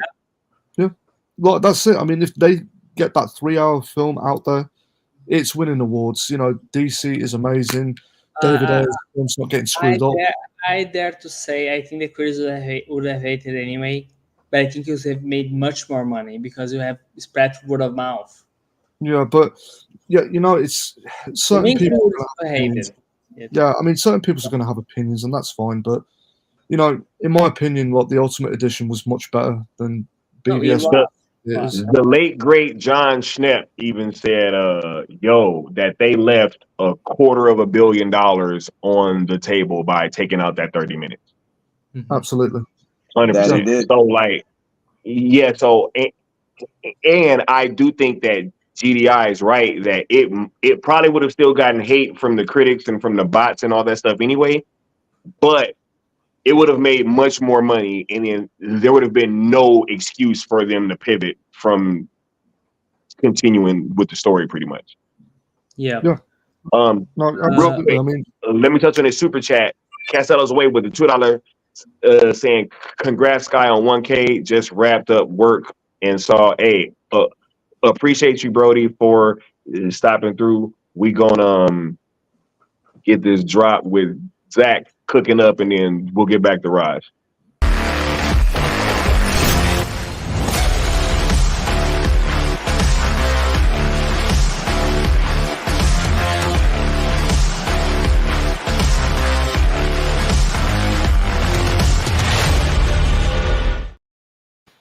His t-shirt. Huh? No, it's written on the t-shirt. What? Daddy Snyder, like Zaddy. Yeah. Translation is Daddy Snyder. Yeah, that's goat talk. You know what I'm saying? Right. But absolutely. But what were you saying though, Raj? Yeah, I mean, the point I'm making is, in terms of the comic book genre, I mean, it's in trouble right now. I mean, Marvel doesn't have any competition, which is why. And by the way, I've not actually seen, what's that? Was it the Spider-Woman film, like Spiderweb? What's it called? Madam Web. Yeah, Madam Web. Yeah, sorry. Yeah, I've not seen it. I did see Morbius though, and I remember just falling asleep through that. And from what I'm hearing, it's just the quality's going down. They don't have any competition, and it's really getting to the point where, general audiences are going to start switching off because they've had enough. Like what else is there? Because I don't think James Gunn is going to provide anything new. Really, I'm not really excited for anything that he has to provide, and it's a shame because. The whole idea of Warner Brothers trying to, pretty much placate and kowtow to the Marvel style. Well, I mean, if you look back at it, BVS, Man of Steel, the Dark Knight trilogy, the Snyder Cut, even the Suicide Squad, like David Ayer's film, which wasn't really even his. the Batman, Joker. These films you can classify as dark. They've been the most successful films out of DC. Facts. Joker was the darkest shit. Like out of all of them, it made some of the most money. I literally, it was too dark for me, and I love dark movies. I in 7 for fun. I love Joker though. In 7, I see those movies for fun, and I felt Joker was too dark for me. All right, so it's a dark movie made $1 billion. Crazy. Without the Chinese market, may I add? Right. Hold up, and then real quick too. This is to everybody that be like, hold up. Actually, let me go solo for this. Look, this to all y'all that be like, oh, y'all should just be happy to give James Gunn a shot, right? Just be happy because y'all DC fans, right? Okay, if Kevin Feige came out and said, yo, Skiiwalker is going to direct the MCU movie, would y'all be happy? Right? Like, would everybody be like, oh shit, like, yeah, Sky is going to really come in there and knock it out of the park, fucking directing the MCU film? Fuck no. I'm sorry. It's kind of ridiculous, man. Like, I don't think that this dude's vision for DC is what we need. And I think that the Suicide Squad proved exactly that. He had the chance to really continue on the back of a successful franchise. That first film was very successful by every metric. Made a whole bunch of money. The shit won an Oscar. The soundtrack made a whole bunch of money. They were selling hella merch. Like, merchandising was out this world. It was Harley Quinn and Joker shit everywhere. Deadshot stuff everywhere. Yeah, no. You know what's crazy, Sky? Because you just reminded me of something when you said the soundtrack. I think Suicide Squad was probably, as far as covering all bases, was the most successful thing that they ever put out. Successful thing that they put out around that time period. Around that time, yep. Facts. Like, because it took me back to the days of movies having soundtracks, blockbusters having soundtracks, and you bump them bitches over the summer. Everybody, who grew up around Batman '89 remembers the summer of Prince when he dropped the Batman album. Everybody remembers when Men in Black came out and Will Smith dropped Men in Black. Like, there's all these different little things where we connected. We used to connect what the kids call a bop, a hit, a joint, to a blockbuster or a hit film. You know what I'm saying? And we used to like tear that shit up. And when Suicide Squad dropped the film and the soundtrack, it was like, yo, are we back to these days? Like, it just felt so dope. You know what I'm saying? And just real quick, taking it back just a sec. The MCU started off the blueprint of what DC started, because Iron Man was inspired by what Nolan was doing. And that's something you can look up in the trades. And even beyond that, it's like, after they got inspired by that, they weren't dark. They were it was a scientist who created a suit of armor, and they were going towards just making like films. They didn't really get like light and cartoony and started to do this stupid Guardians of the Galaxy, bro. Facts. And it wasn't even Avengers. Nah, I disagree. It wasn't even Avengers, man. It was Guardians of the Galaxy, bro. Because Cap 2 came out, and Cap 2 was on that same tip of being a film and not some goofy. It wasn't until Guardians of the Galaxy that they were like, yo, we're gonna do this from now on. We have to admit that Avengers set the blueprint, right? The movie is mediocre nowadays, but in the time it kind of set a precedent, but I don't think it took over until Guardians of the Galaxy. 1 minute. Marvel tried to make all movies different, and critics reacted because they are fucking dumb. And I mean, Iron Man 3, all right, I get it. I get Mandarin Twist was stupid, but still, like, they tried. There was an attempt. I actually going to say I respect Iron Man 3 more than I respect the modern MCU, because at least they fucking tried. Anyway, and I agree that Guardians was the point that it may become a comedy, but I still think that Avengers was what set the groundwork for Guardians, right? They should play it safe everything Oh accomplished. yeah. No one's arguing with that. I agree with that. But Guardians of the Galaxy definitely like Yeah, because that's now when they if you look started at trying to it, make everything like that. Like 1000%. literally, you can go back and look at it. Soon as that movie came out, it was like, okay, everything is gonna be like this goof. And when I think that they were much more successful, like Cap Winter Soldier is a political spy thriller, What a great movie, bro. right? Yeah. Like, and so they could have been succeeding working in these different genres. Do you remember when Doctor Strange was supposed to be a horror movie? Yep. Right? But And then Kevin by the Feige time said that it's gonna be PG-13 and you're gonna like it. right, but it ended up getting morphed into something else.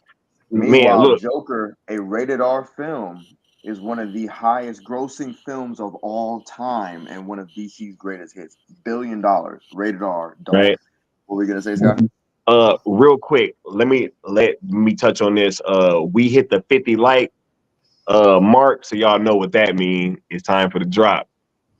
You still owe the Great One 50,000 more worlds.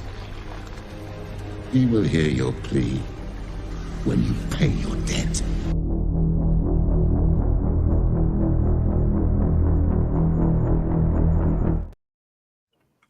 Hey, and now we got a random Marcus here. You know what I'm saying? Wait, am I in the background or something? Because I'm hearing an echo.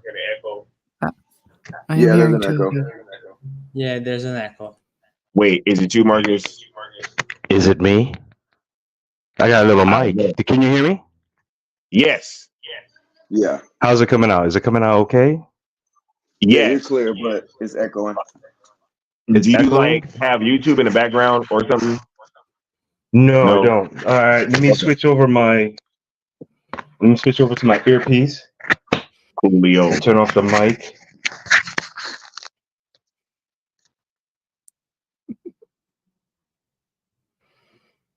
Yeah, but nah. These are great points that everybody No, we can't hear bringing you up now. here. No, we can't hear you. Damn, it's like a either First one or, that huh? sounded not enough. No, we still can't hear you, bro. And you're not on mute on StreamYard either. Yeah. We'll wait for him to get that sorted out. Yeah. Anyway, Uh, you know mhm. what? By the way, change subject quickly, just so I can show off some film history. You know what Snyder Cut reminds me? What? A quote. No, can't hear you. A quote from when Gone of the Wind was trying to be, they were trying to pitch the movie to the studios. A single executive was asked if they want to make the movie, and he said, "No Civil War movie ever made a nickel. To this day, Gone with the Wind is the highest grossing movie of all time." If adjusted for inflation, right? Absolutely. Yeah. Yeah. Can I just say, as a filmmaker as well, I need to point it out there. I've noticed, like, filmmaker, film fan, like the films that resonate, the ones that really, really touch people. I'm talking artistically, intellectually, things that really touch our heart. They tend to be two things. One, they tend to be something that's unique, something that, the artist, the director, the writer themselves really emotionally invest in. And it's also something that has some underlying meaning behind it. Like the reason why we like the films like the Snyderverse as much as we do, it's not just superheroes, running around and saving the day. They mean something. Man of Steel, the subtext behind that, what's that story about? It's about personal choice. Superman isn't forced to be a hero. He's not. No one's forcing him. Like, he's naturally born. It's his personal choice. BVS. What is that about? It's about the tribalism of humanity. How we're so divided against each other. We look at the same thing and like we're all coming at different sides, and we're just at each other's throats, and we cannot agree to anything.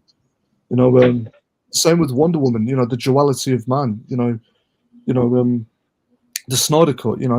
underlying meaning behind that, which is, you know, how incredible we can be if we unite. You know, like it's not just superheroes. There's something more to it, you know. And I think that's where DC was going right. I mean, that's the same thing with the Batman and Joker, you know. But you know, all they wanted was their comic booky. Well, they wanted their light-hearted cartoon is what they wanted. Yeah, You know? except their morning cartoon because they're dark cartoons. They wanted their cartoons and serial episodes. You know what I'm saying? Pretty much. Marcus, are you back with your mic straight and you ready to go? I think I'm good. Can you hear me? I can hear you Yes, guys. yes. Can you hear me? Yes, yes, All right. yes. Sorry for the technical difficulties. First and foremost, I want to congratulate you for over 1K subs. You're gonna have a lot more than that. Thank you for all that you do for this fandom. We greatly appreciate it. Absolutely greatly appreciate it. We're down with the movement. We're wearing the shirts. I mean, we're out there representing wherever we can, positively following the ROEs. And shout out to the panel. Shout out to everybody in the chat. And yeah, it's been I haven't been here in a while, so glad to be back. Yeah, man. Yo, we gotta start getting you back on some of these panels, man, because like we need that flamethrower out a little bit more. You know what I'm saying? Real talk, right?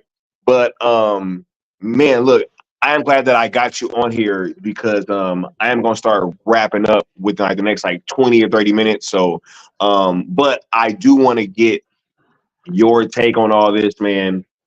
Just this entire conversation before we are about to kind of start closing down. So what's on your mind, bro? Just in general, man, like yo, how was you feeling about the Rebel Moon stream? Like just whatever, bro, like whatever's on your mind. Well, first of all, the Rebel. Thank you for that. I wish I could have went on Wednesday night, but I had personal obligations. I had the ticket, but I wasn't able to go. And then I'm able to go to the screening tonight, but I'm on queue for the ticket, so I don't think I'm going to be able to get in. So I'm not going to bother to go into the city at this point. But again, thank you for all you do. Flying down from Los Angeles to New York shows that you are fully dedicated to the fandom and fully dedicated to Zack Snyder's Cell movement.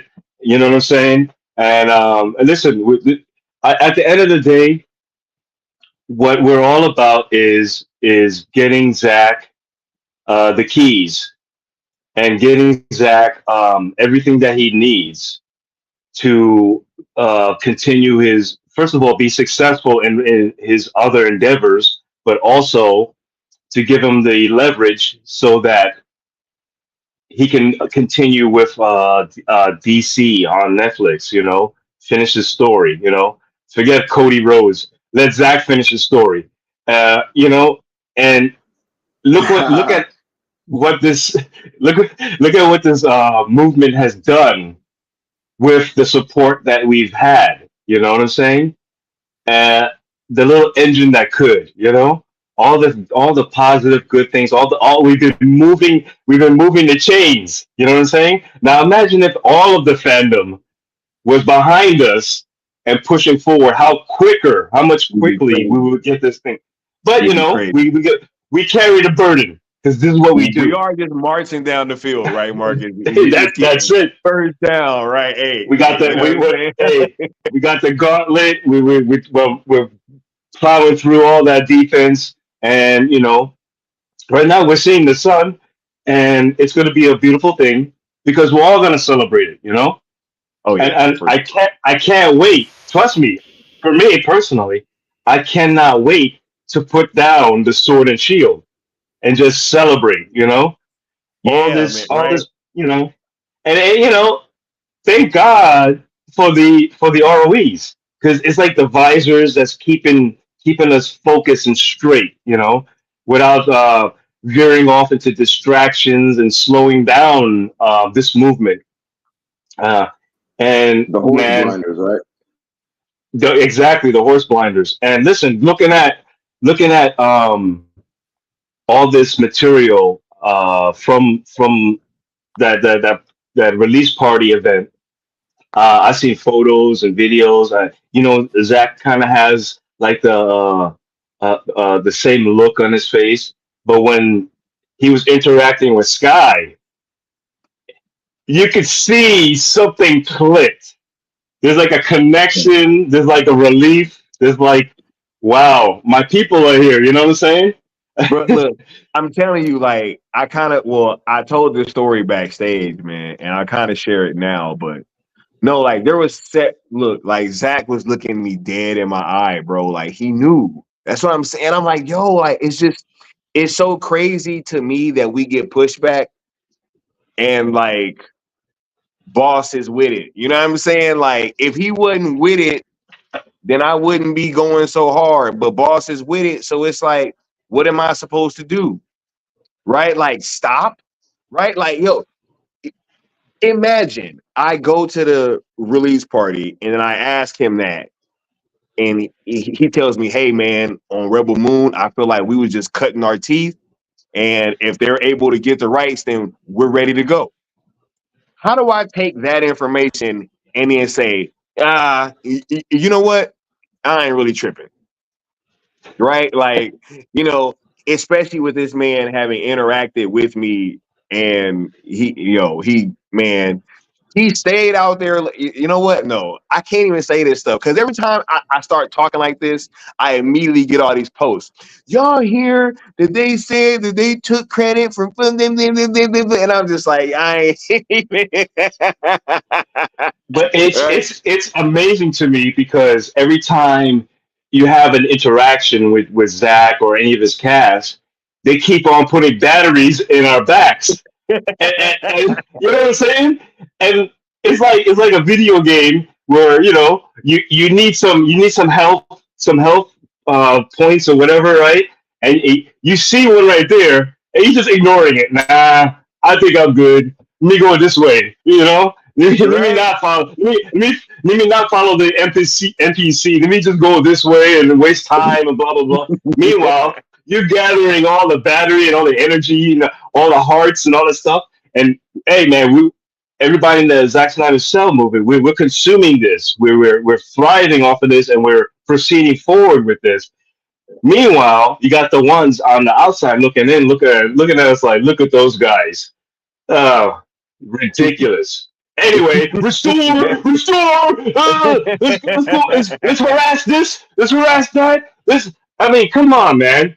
You got to be kidding me. Like I look at this big snafu the other day with Gail Simone, right? Yeah, I'm not a big fan of Gail, but you know what?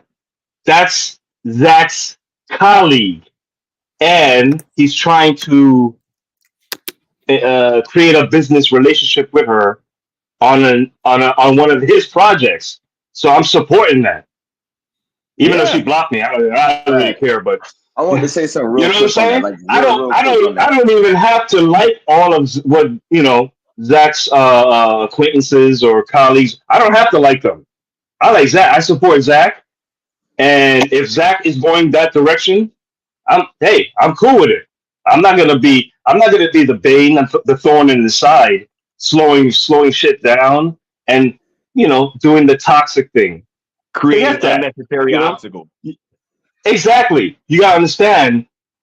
You gotta look at the bigger picture, not your personal. You can't be all in your feelings about certain things. You gotta look at the bigger picture. Like, listen, we were mad cool with Jay Aliva. I'm still cool with him. He said some things last year or whatever it was, and then next part of the fandom started turning on him. I was like, "Are you crazy? This is Jay Oliva, the one that was on our side, helping us with the Snyder Cut, jumping in chats. We call them Slay Olivas, and then just because he said something defending a colleague, and people, he's a turncoat, he's this, and this is that nonsense, that circle nonsense, circling down the drain, forever in perpetual arguments and hate and all that kind of nonsense. Listen, man, that's not my fight. I don't care. I don't care about that. All I care about is what Zach is okay with, what we can do for Zach, how we can help Zach. And I'm not going to be an obstacle in the way of Zach and what he's doing. Yeah. And especially not for if something he's like cool, that. You know what I'm saying? hey, listen, even if he's cool with James Gunn, I'm not a fan of James Gunn, but if he's cool with him, I'm going to try to be civil, especially when there's discourse between the two, right? But it is what it is, man. You gotta pick and choose how you're gonna move forward, right? And going against Zach's people or people that Zach wants to work with is not a smart move at all. It's a detriment to Zach. It's a detriment to the fandom, and it's a detriment to Zach's projects. Zach is like the Joker said. He's into expansion. He's trying to grow his universe, right? And Gail Simone, in her own right, is a great writer. She has accolades. She has that clout, right? And if he wants one of these great writers to write one of his books or stories or characters or whatever, I'm all for it. People worry about the wrong thing, right? Focus on what is the real ultimate goal. Our ultimate goal is to have Zach. Exactly. Don't cry about stuff that you cannot control. Only the things that you can, which is your behavior and your actions, right? And we all listen. At the end of the day, whichever side you're on of the various movements that support Zach, we all want the same thing. We're all going about it a slightly different way, but there's no reason for us to step on each other's toes and movements or whatever. Not at all. Focus on your movement. If you're rocking with the messaging and how we're moving, then rock with us. If you're not, then there's plenty of other. You can move on, or you can badger WB 24/7. It's up to you. It's all this stuff is not necessary, because all I'm seeing right now, I'm seeing the end of the field. We're almost there. We're moving that ball inch by inch, and there's no reason why we need to block each other from getting there, because whatever jealousy, hate, whatever. Listen, make this above you what your personal feelings are, and maintain the goal of we want Zach to be successful. We want Zach to finish his story, right? So number one thing, and I don't understand this, if you're a Snyder fan, is people going out there and bashing Rebel Moon, or going out and saying stuff about, oh, I'm going to wait for the director's cut. There's no point in. Are you out of your freaking minds? The more we prop up Zach's work, whatever condition that it's in, the PG-13 cuts, director's cuts, or whatever, we need to make that shit hot.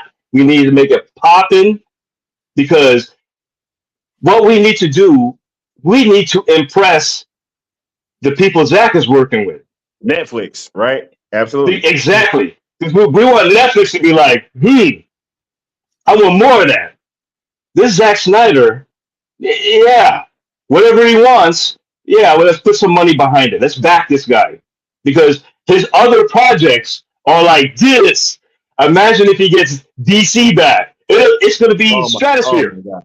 Major numbers globally. Crazy. So, listen, if you weren't fine, you say if you weren't fine with the Rebel Moon stuff, say your piece, but don't badger it and go on. And then you have associate producer on your Zack Snyder fan and all that stuff on your name, and you're badgering it.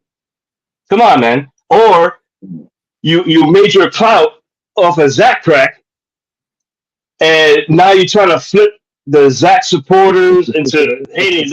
Whoa, hey, weird. What's going on? Hey. What what would Rivia say? I mean, come on, man. Hey, yo, that's that new form of Zach Crack, right? Is now he's trying to flip That's it. that new form. Right? Yeah. That's that Yeah, blue magic. But you gotta wear a mask and have one of those PFPs of some random cartoon or something. Right. Hey, look, real quick though, I do because look, we gonna have to probably extend this thing for a little bit, man, because oh man, we got another homie popping up real quick that I gotta pull up on the panel. Y'all have seen this man from Full Circle and all this, man, rocking out with hashtag sale. We got Josh Herrera in the building. What's going on, Josh? How you feeling, bro? This man got the Justice League football. You running down the That's it. That's the one you were talking about, Marcus, right there. Hey, Josh. That's it. That's it. What's going on, everybody? For real. Yeah, we're gonna What's probably up, Josh? we're gonna have to extend this for a few minutes. But I wanna let Marcus kind of wrap up and then we'll bring Josh into the conversation before we round it out. So yeah, you're going and you can finish up, Marcus. Yeah, real quick. Listen, at the end of the day, we all want the same thing. At least all of us who are not plants or the ones that weren't really fans and we're not infiltrators, traders. We're here for Zach, right? Not. Let me rephrase that. We're all here to support Zach's work and help Zach continue. And like I said before, we need to give Zach as much leverage as possible with Netflix. And Netflix are about the numbers, and we're trying to give them numbers. And when in 2 weeks, when the Scargiver drops on Netflix, guess what? We're going to do the same thing that we did when Child of Fire came out. We're going to stream the crap out of it. And you got to remember something. Most importantly, the first 28 days, we got to get those numbers high. We got to spread the word far and wide. And we're going to try to go beyond the 28 days, right? Because we want to keep it in the zeitgeist. We want to keep it in people's minds and spread positive word. Get our families involved, our friends, co-workers. It's all about the community supporting Zach and giving Zach the chalice, right? He needs that chalice. We're going to give him that chalice, and Zach is going to drink from the chalice, and then we're all going to drink from the chalice. And listen, the cast wants to do it. Zach wants to do it. Zach's crew wants to do it. Zach's crew has his back, 1,000,000,000%. So the fans should have his back in the same way, okay? And like I said, when this stuff drops, we gotta make it the hottest shit that's on social media. The hottest stuff on Netflix. It has to be. No question. Number one again. Of course. Right? And then when the director's cuts drop, we're gonna do it all over again. We're gonna do it all over again because this is what we do. We've been doing this for years already. Ain't no tired. If you're tired and you feel like you're gonna be whatever, all right, step aside. We there's enough of us to carry the load, carry it across the finish line, because we're motivated. We're highly motivated. We're not delusional, because we're seeing progress. We're seeing support. There's articles that support what we're doing. Okay, first and foremost, Netflix is interested. Netflix is interested. Zach is interested. You got recent confirmation. Ready to go. We're ready to go. Fans been ready to go. We're going to keep going. We're going to keep pushing. And guess what? At the end of the day, we're all going to have our rings. We're going to pop on Netflix. We're gonna watch DC Zach, and it's gonna blow all our freaking minds away. So listen, Yo, man, keep here's the keep thing carrying too. on, keep the Oh, fire lit, keep fighting, and that's it. yo, You know. real quick, that was such a great point, Marcus. That you just finished off with there.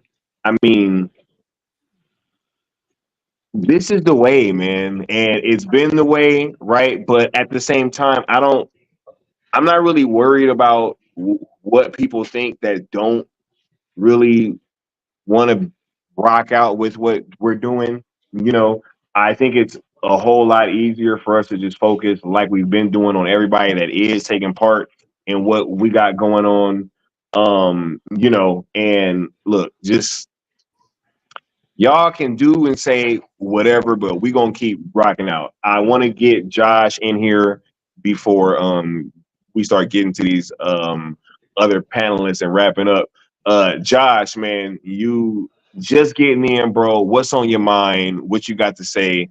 And how are you feeling, bro? Overall.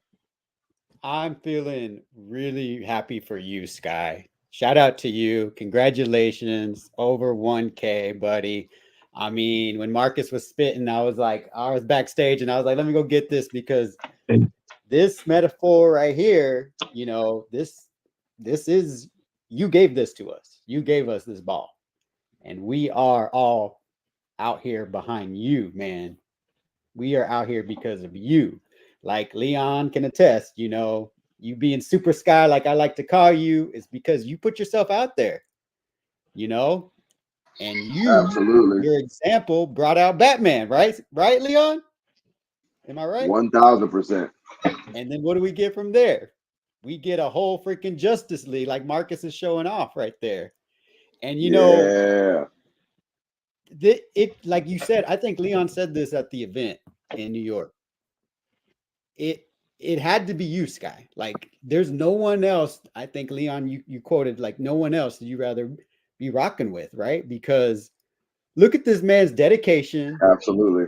His personal life he puts on hold, and he does stuff for us. Like, I'll be honest, I was like, I had a smile on my face watching that stream, but I was like, damn, I don't know if I'd be doing all this. Like, Sky's over here doing this for us.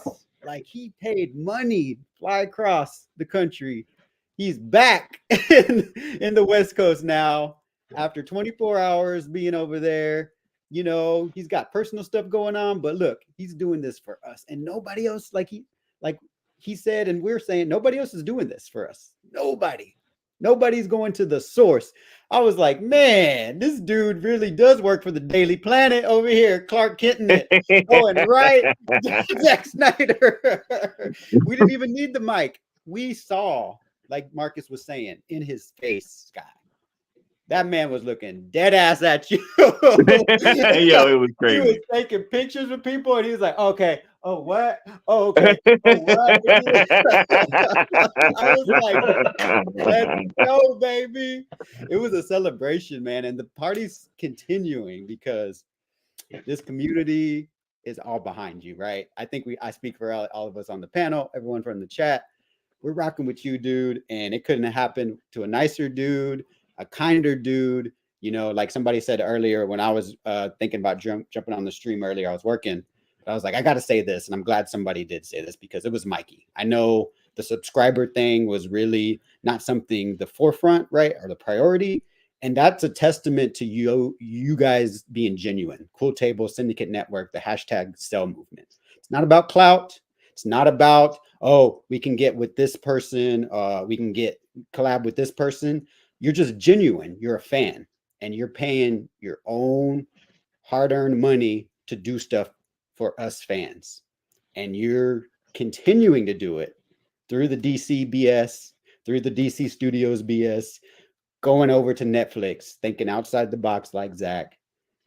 And it's just exciting, dude. Like, ever since I linked up with you at Full Circle, it's been nothing but genuine love from you guys. And I think we all kind of feel it through the screen from you. And like, I don't know if, I know Leon can speak to this, but I'm one of the people that actually got to see the man's energy in person and the genuineness. Everything you're seeing on the screen right now is how Sky is off camera. 100%. Just cool, laid back, chill, but energetic as fuck when it comes to Zack Snyder. So shout out to you, homie. I just wanted to pop on and thank you for all that you're doing, because you know it's all because of you that we're here, and this stream is a celebration of you and your platform. Man, I appreciate you wholeheartedly, Josh. You already know, man, and you know we got big stuff coming in the future, and it's like just having everybody here and be a part of this thing is super dope. And I couldn't have imagined this thing going any better than it has, and it's been because of all of you guys, 1000%. Like, Leon and I we're literally just talking about this shit yesterday. I was like, yo, it's, you know, everything that we do, you guys are at the forefront of all of it, and I think that us focusing on continuing to keep the main goal, you know, that's what's really helped us be able to get as far as we are now. So thank you, bro. I appreciate you for saying that, you know. And damn, look, this is all right. This is the last person I'm gonna bring up here. All right. After this, because I do want to start closing this down. I gotta get Raj and especially Mama Bear back in the conversation, right? And we gotta close this out. But this is the last guest that I'm gonna bring up here. We got the homie Integrity in the building. What's going on, Integrity? How are you feeling, man? Hey. What's on your mind? And the floor is all yours, bro. How's it going, guys? Can you hear me okay?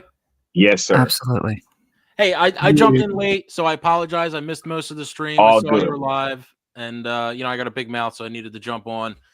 But seriously, though, I'll be real quick. I just wanted to say, hey, I wanted to shout out to you, Sky. We really appreciate what you're doing. We really appreciate you flying all over the place. Keep flying everywhere. I don't really need to say a whole lot about. I think everybody knows what I already think on most of this stuff. But that's what I got, man. If you keep doing what you're doing, You're not gonna say your favorite catchphrase that you always say in the chat. come on, what do you guys don't know? Fine, Justice League 2 is inevitable. I mean, Sky could drop the clip he has for Integrity. I'm just come on, saying. you bastard. Let's go. Right. I should have been on it faster, right? But I'm kidding. Hold up. We'll take that all serious. Wait, I lost it. Where'd it go? All right, here we go. You hear that, Mr. Anderson?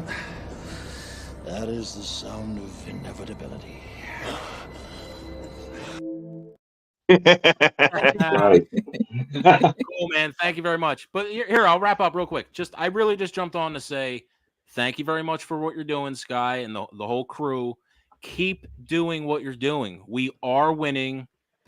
Everything's going the right direction. If anybody can't see it, don't worry about it. It's happening. Just keep going. Keep doing what you're doing. Thank you very much for what you're doing. I appreciate it. That's all I got. I'll talk to you guys later. You know it's inevitable. Yes, sir. Yes, sir. We appreciate you hopping on and sharing your thoughts, big dog. Real talk. Later. All right. All right. All right. Now we're gonna get Raj in here. Raj, what's your final thoughts on all this stuff, man? As we start closing out, what's on your mind, bro? And what you want to share with the people, and if you got anything coming up too. Okay, cool. Yeah, no, I've just been happy sitting back and watching you guys. I was going to say cook, but no, this is a barbecue right now because you guys are on fire. So, yeah, just amazing hearing what you guys have to say. In terms of everything that's going on, you know, Sky, I mean, you've been absolutely amazing keeping this going. You know, I think it's been said a million times, but we all appreciate what you're doing. In terms of everything that we've got going on right now, I mean, right now, you know, the completion of the Snyderverse, you know, the continuation of that story, it's needed more now than ever. You know, just in our personal lives, you know, things are getting harder. You know, the economy's not great. But yeah, stories of hope you know, which is something that Snyder can provide. I mean, it's needed now more than ever, you know, in terms of everything, you know, with all this that's going on. I mean, yeah, just like Necron was saying, control the controllable, you know, let Netflix know that you want this stuff just by supporting Snyder's films. You know, keep tweeting about it if you want to, but yeah, actions speak louder than words. Just tune in, go to Netflix, stream, keep watching, you know. And I'll probably have more to say, but yeah, I'm just being conscious of time. But yeah, I mean, in terms of everything, like for anyone that has any doubts, all I've got to say is this: you know, sell to Netflix. That's the way forward. You know, you can, until you're blue in the face, you can keep going to Warner Brothers and tell them to restore, but you're beating a dead horse with that. I mean, let's be honest. Even if they decided that they were going to do that, the way that David Ayer and Christopher Nolan and Chris Terrio and even Henry Cavill, the way that they've been treated by WB, they're never going to go back anyway. They were treated like absolute scum by them, and they will never ever go back to Warner Brothers. So, yeah, it's just, for me, like, restore. I mean, as great as it was, it just is very unlikely. So, sell, definitely something that you can do because it's been done before. You know, DC, you know, has been licensed to Netflix before, like Lucifer. That's a DC property. You know, there was a Batman animated series on Amazon Prime. Like, licensing happens more common than you think. So I would say just keep supporting, control the controllable, you know, and final thing, don't let the bastards grind you down. You know, just don't pay attention to any of the negativity, any of the trolls, any of the haters. It's just a waste of your time, man. You know, just focus on this and focus just living your life. And that's it. Yeah, right. Like, yo, it's crazy because we just want, or we're just passionate about wanting to see this done. And yeah, like, you know, I do, man, I have a dope life. I enjoy my life very much so, you know what I'm saying? But I also know that, you know, that this is super important as well. So, you know, you guys get the bulk of my, like, you know, my, hey, this is my Zach campaign movement time. You know what I'm saying? So I just make time for it. You know, but a Snyder fan magnum opus. You know what I'm saying? Hey, right, is you just make the time for this stuff. But yeah, it's a very exciting time. I'm glad that you were able to make the panel, Raj, and I totally agree that yes, this should be obvious that this is the way, and hopefully the more that we can continue to kind of show that this is the way, more people will jump on board, you know. And that's what's been happening. This platform's been growing. We've been collaborating with other dope platforms as well. And, you know, it's just a very exciting time. And I think that people are starting to see the light. Hey, right. Yeah, thank you for having me, man. Always a pleasure. Absolutely. Absolutely. Next up, we got the homie GDI, Geek Defense Initiative. Are you still there, bro? Yes, I'm still here. Not much to say though. First, I want to thank this community for embracing me. Second, I want to say, I want to just drop on word said by a wise man some years ago, around 2 decades ago. A wise man said these following words: "Why do we fall? So that we can learn to pick ourselves up. We have fallen with WB, with Justice League, with Gun, with all that BS. So now we need to pick ourselves up. And the way to do it is sell." Bye, guys. Hey, that was perfect, bro. That was super dope. Yes, every time that we doing one of these open panels, bro, you feel free to pull up. And ever since you've been in the chat, you've been pretty much just cooking. And I'm very glad that I was able to put a face and a voice to picture, you know, and the avatar. So yeah, you can come back anytime, bro. Thank you, Man sir. was dropping knowledge. You know what I'm saying? Real talk. But moving on to Mama Bear, I know you was kind of quiet throughout this stream, but I saw what you were doing. You're actually being very, very watchful. So Mama Bear, how are you feeling? What do you got to say about all this? And thank you for hanging out during this stream as well. Of course, I'm being watchful. You know, I like watching your back and the chat too. Yeah. Yeah. I had to get Yep. one in to make you blush. Right. But no, I got to make sure that this community keeps on point, you know, and follows your rules of engagement. Because you two brilliant and handsome men created a steel-proof rule book. And that's why we follow it, and that's why we've gotten so much attention. We don't deviate from that. And I make sure that thing stays on point.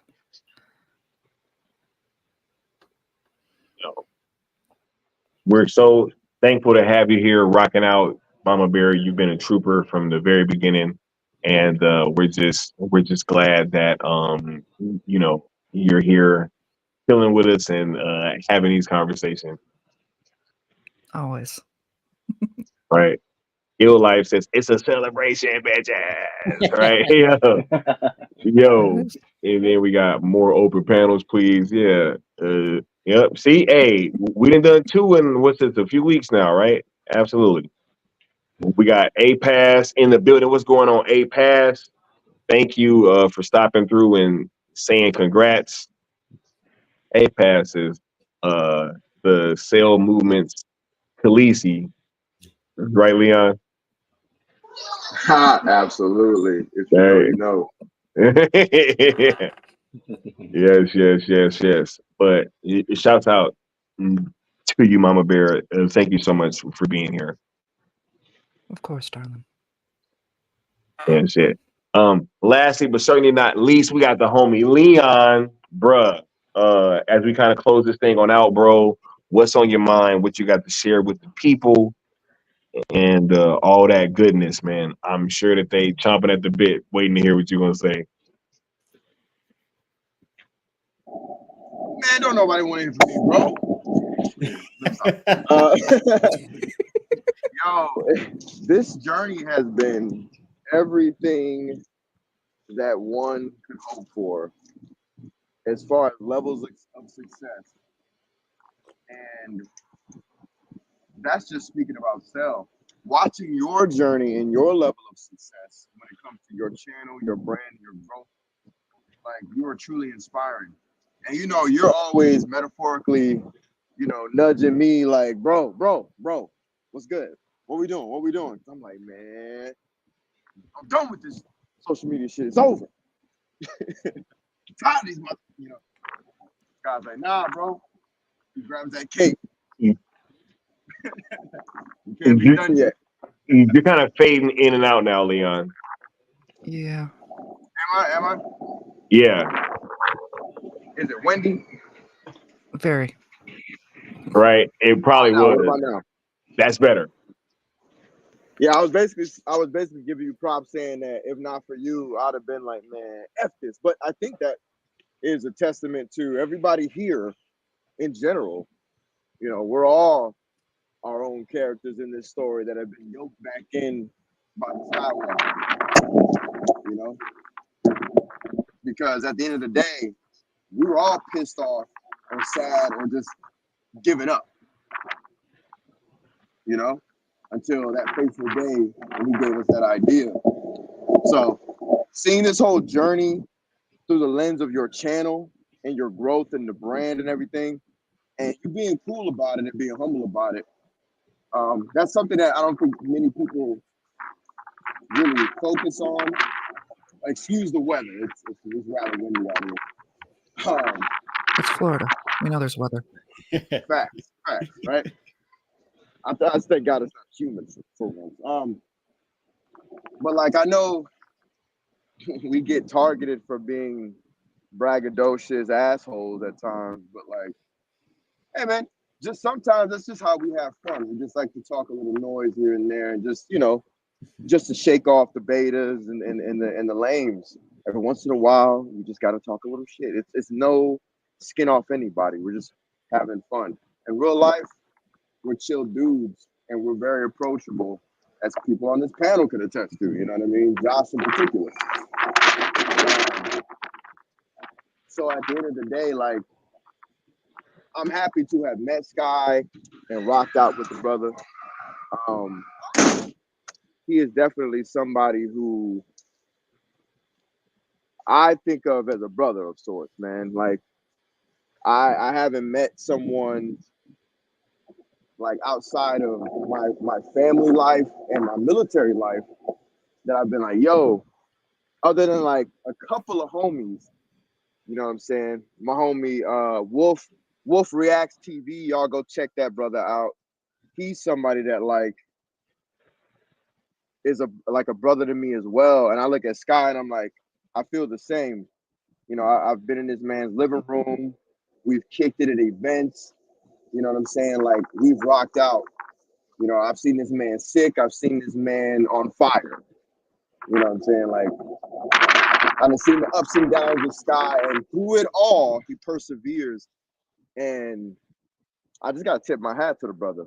Like, you know, like I do all the time, because it's very easy to do so with a man like him. So congratulations to what you're doing with your platform, and for what you've been doing with Cell, and what we have going on, man. Because like, seeing you at that event, it's almost like I've never been to an event, right? Like, I was like yes, oh, we got in, and I'm like, wait, I've been to these things, but I'm acting like that in real time because this man does it again.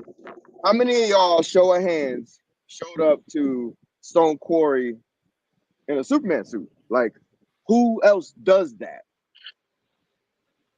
You know what I'm saying? Like, that's big stuff, man. And through it all, he takes the darts to the chest and they just bounce right off.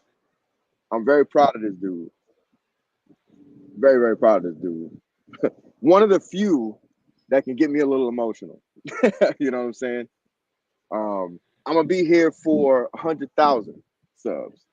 You know, it's big things popping with the Syndicate Network, because at the end of the day, man, like, Sky has been, before we were like talking about this as like a big brand kind of thing, because everybody, you know, we're ambitious people. Everybody's got ambitions and hopes and entrepreneurial dreams, etc. If you're a man's man and a woman's woman, right? Like, you're really out here trying to get it. That's Cell aside. Like, Cell, that's just fan organic stuff. Like, we're not trying to build anything from that. Everything goes to charity.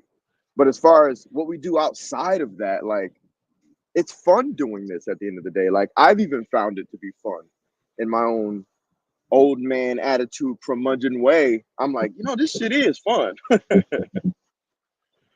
So why not rock out? And Sky is the inspiration to that.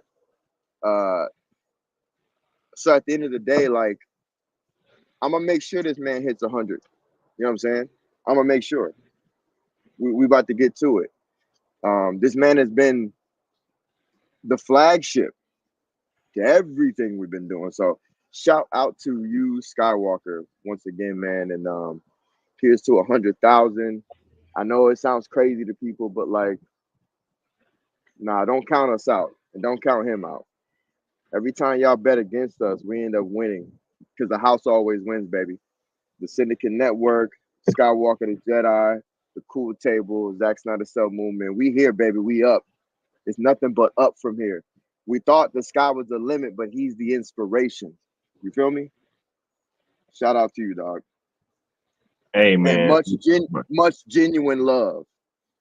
Y'all know I don't rock with that L word, but much genuine love to this brother here, for real. Nah, man, dude, man, you already know, bro.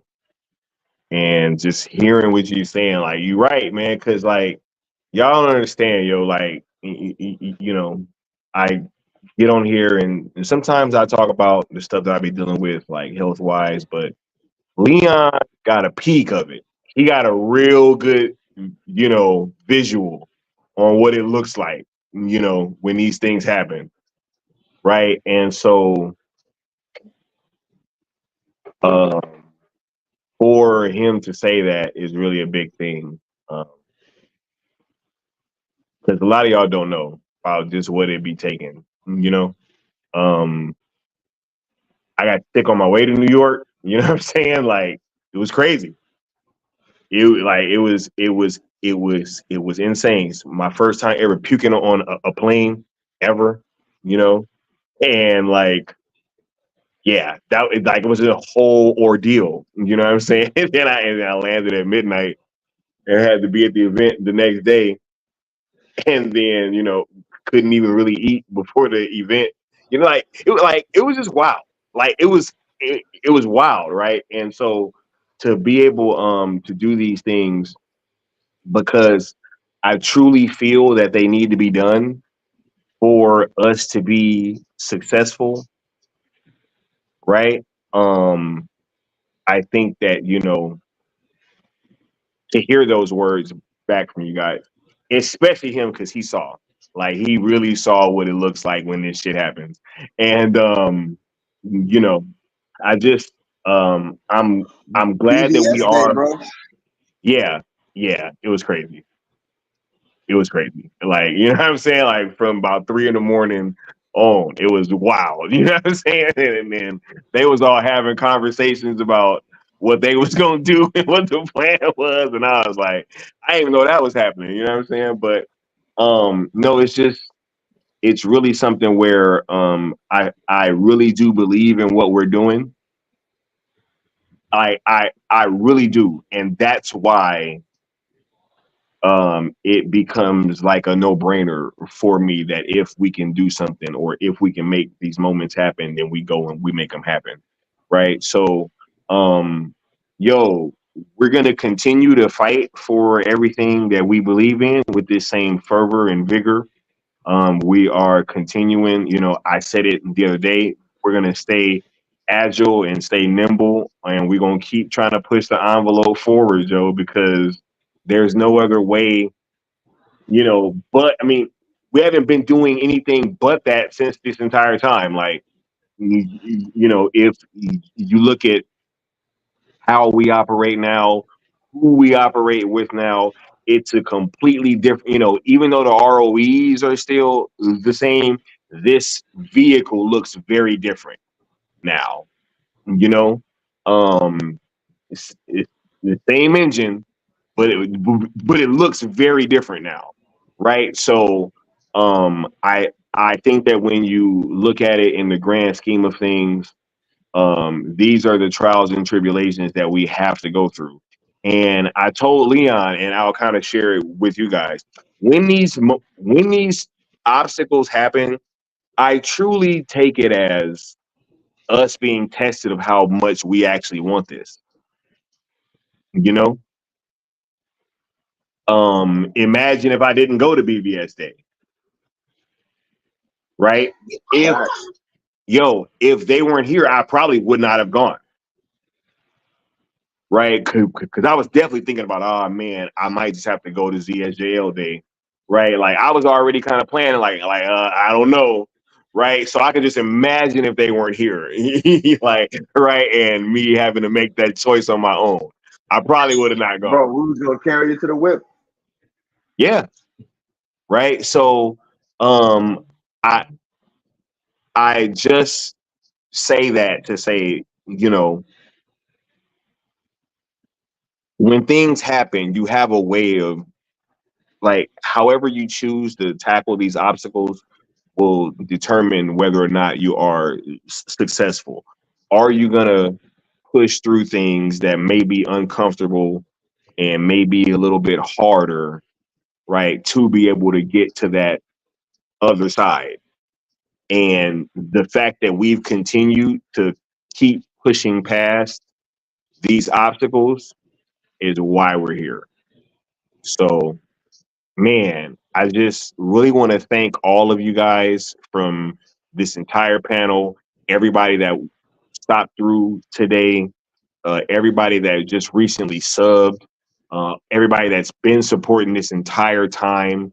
Like, you guys are at the forefront of all of this, man. Like, anything that this platform is doing is really just a testament to all of you guys. So, I thank all of you. And man, I'm just very happy and excited about everything that we got coming and how we're going to continue to push these things forward. Man, yo, anybody got anything else that they want to say before we close on up, yo? Because that was a little too much for me. Real quick. Happy 1,000, bro. Yeah. Happy 1,000. But real quick, when you started speaking, I was getting aftershocks here in New York. Oh shit. My lamps was shaking. Hold on, real quick too, because I'm glad you brought that up. I wanted to say this. I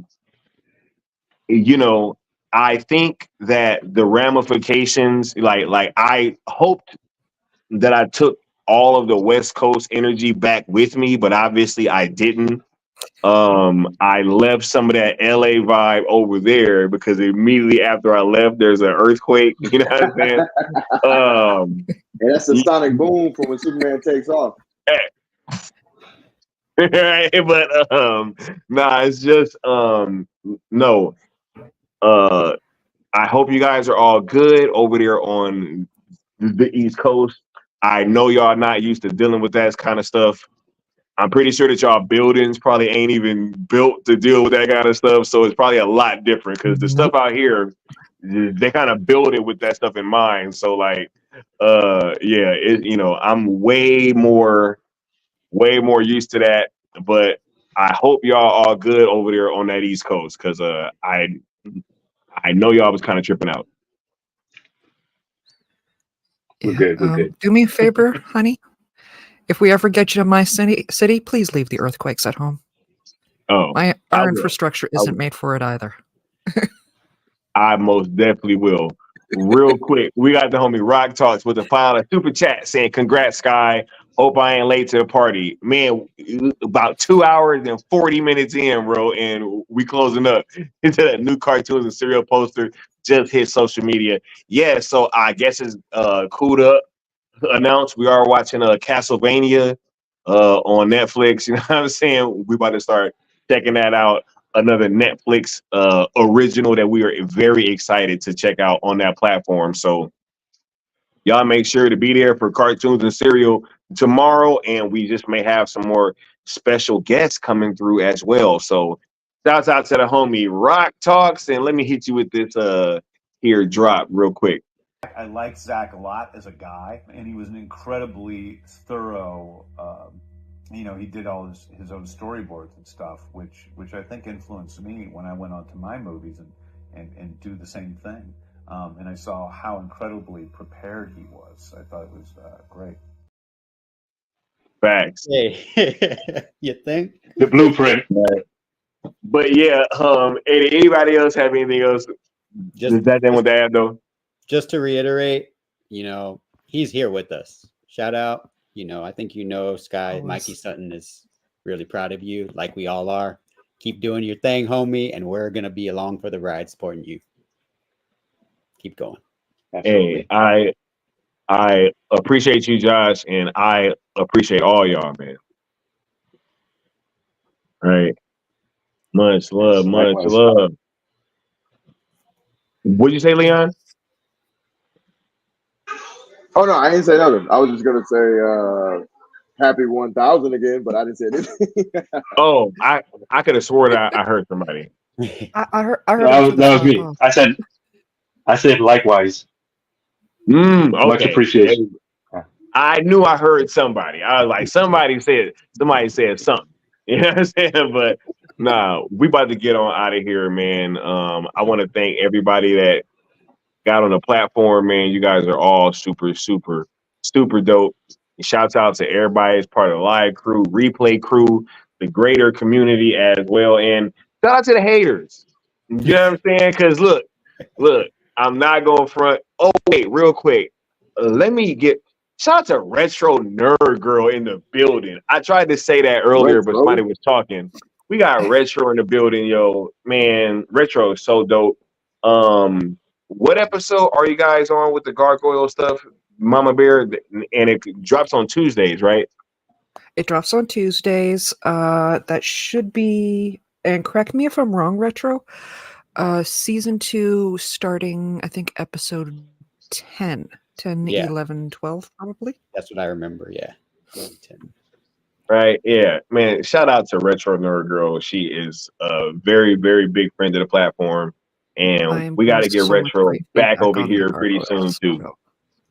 Yeah. Oh, yes. You definitely need her back on. She is Yeah. a delight to work with. I love me some Retro, 100%. All right, but yeah, we about to get on, huh? For 1,000 years. I just want to give my hand in Goliath. Oh, you know what? Defend the I'd be down narrative. for it. Defend the narrative. I'd 100 be down for it. When they do the live action, Disney, if you are watching this, hire Leon to be the voice actor. If you're not going to do Keith David, please. Oh no, I will gladly give that gig up to Keith David. That's the dope. I need a bold voice But for thank you for the Goliath, like compliment. Keith David or Leon. The voices of the rebellion. Hey, they need Absolutely. it. Yo, and be on the lookout for this platform too. I think we should be dropping something like a video with some highlights from the Rebel Moon release party live. You know, I think I put a thumbnail out there earlier. I don't know. I put something out there, so check out my Twitter /X. You know what I'm saying before that. But yo, much love, y'all. This is a beautiful time. Great time to be a Zach fan, and I'm just glad that all y'all are here celebrating with us. And we about to get on out of here. So from me and everybody on the panel, we'll get at y'all next time. Y'all have a good one. Peace. Better. Bang.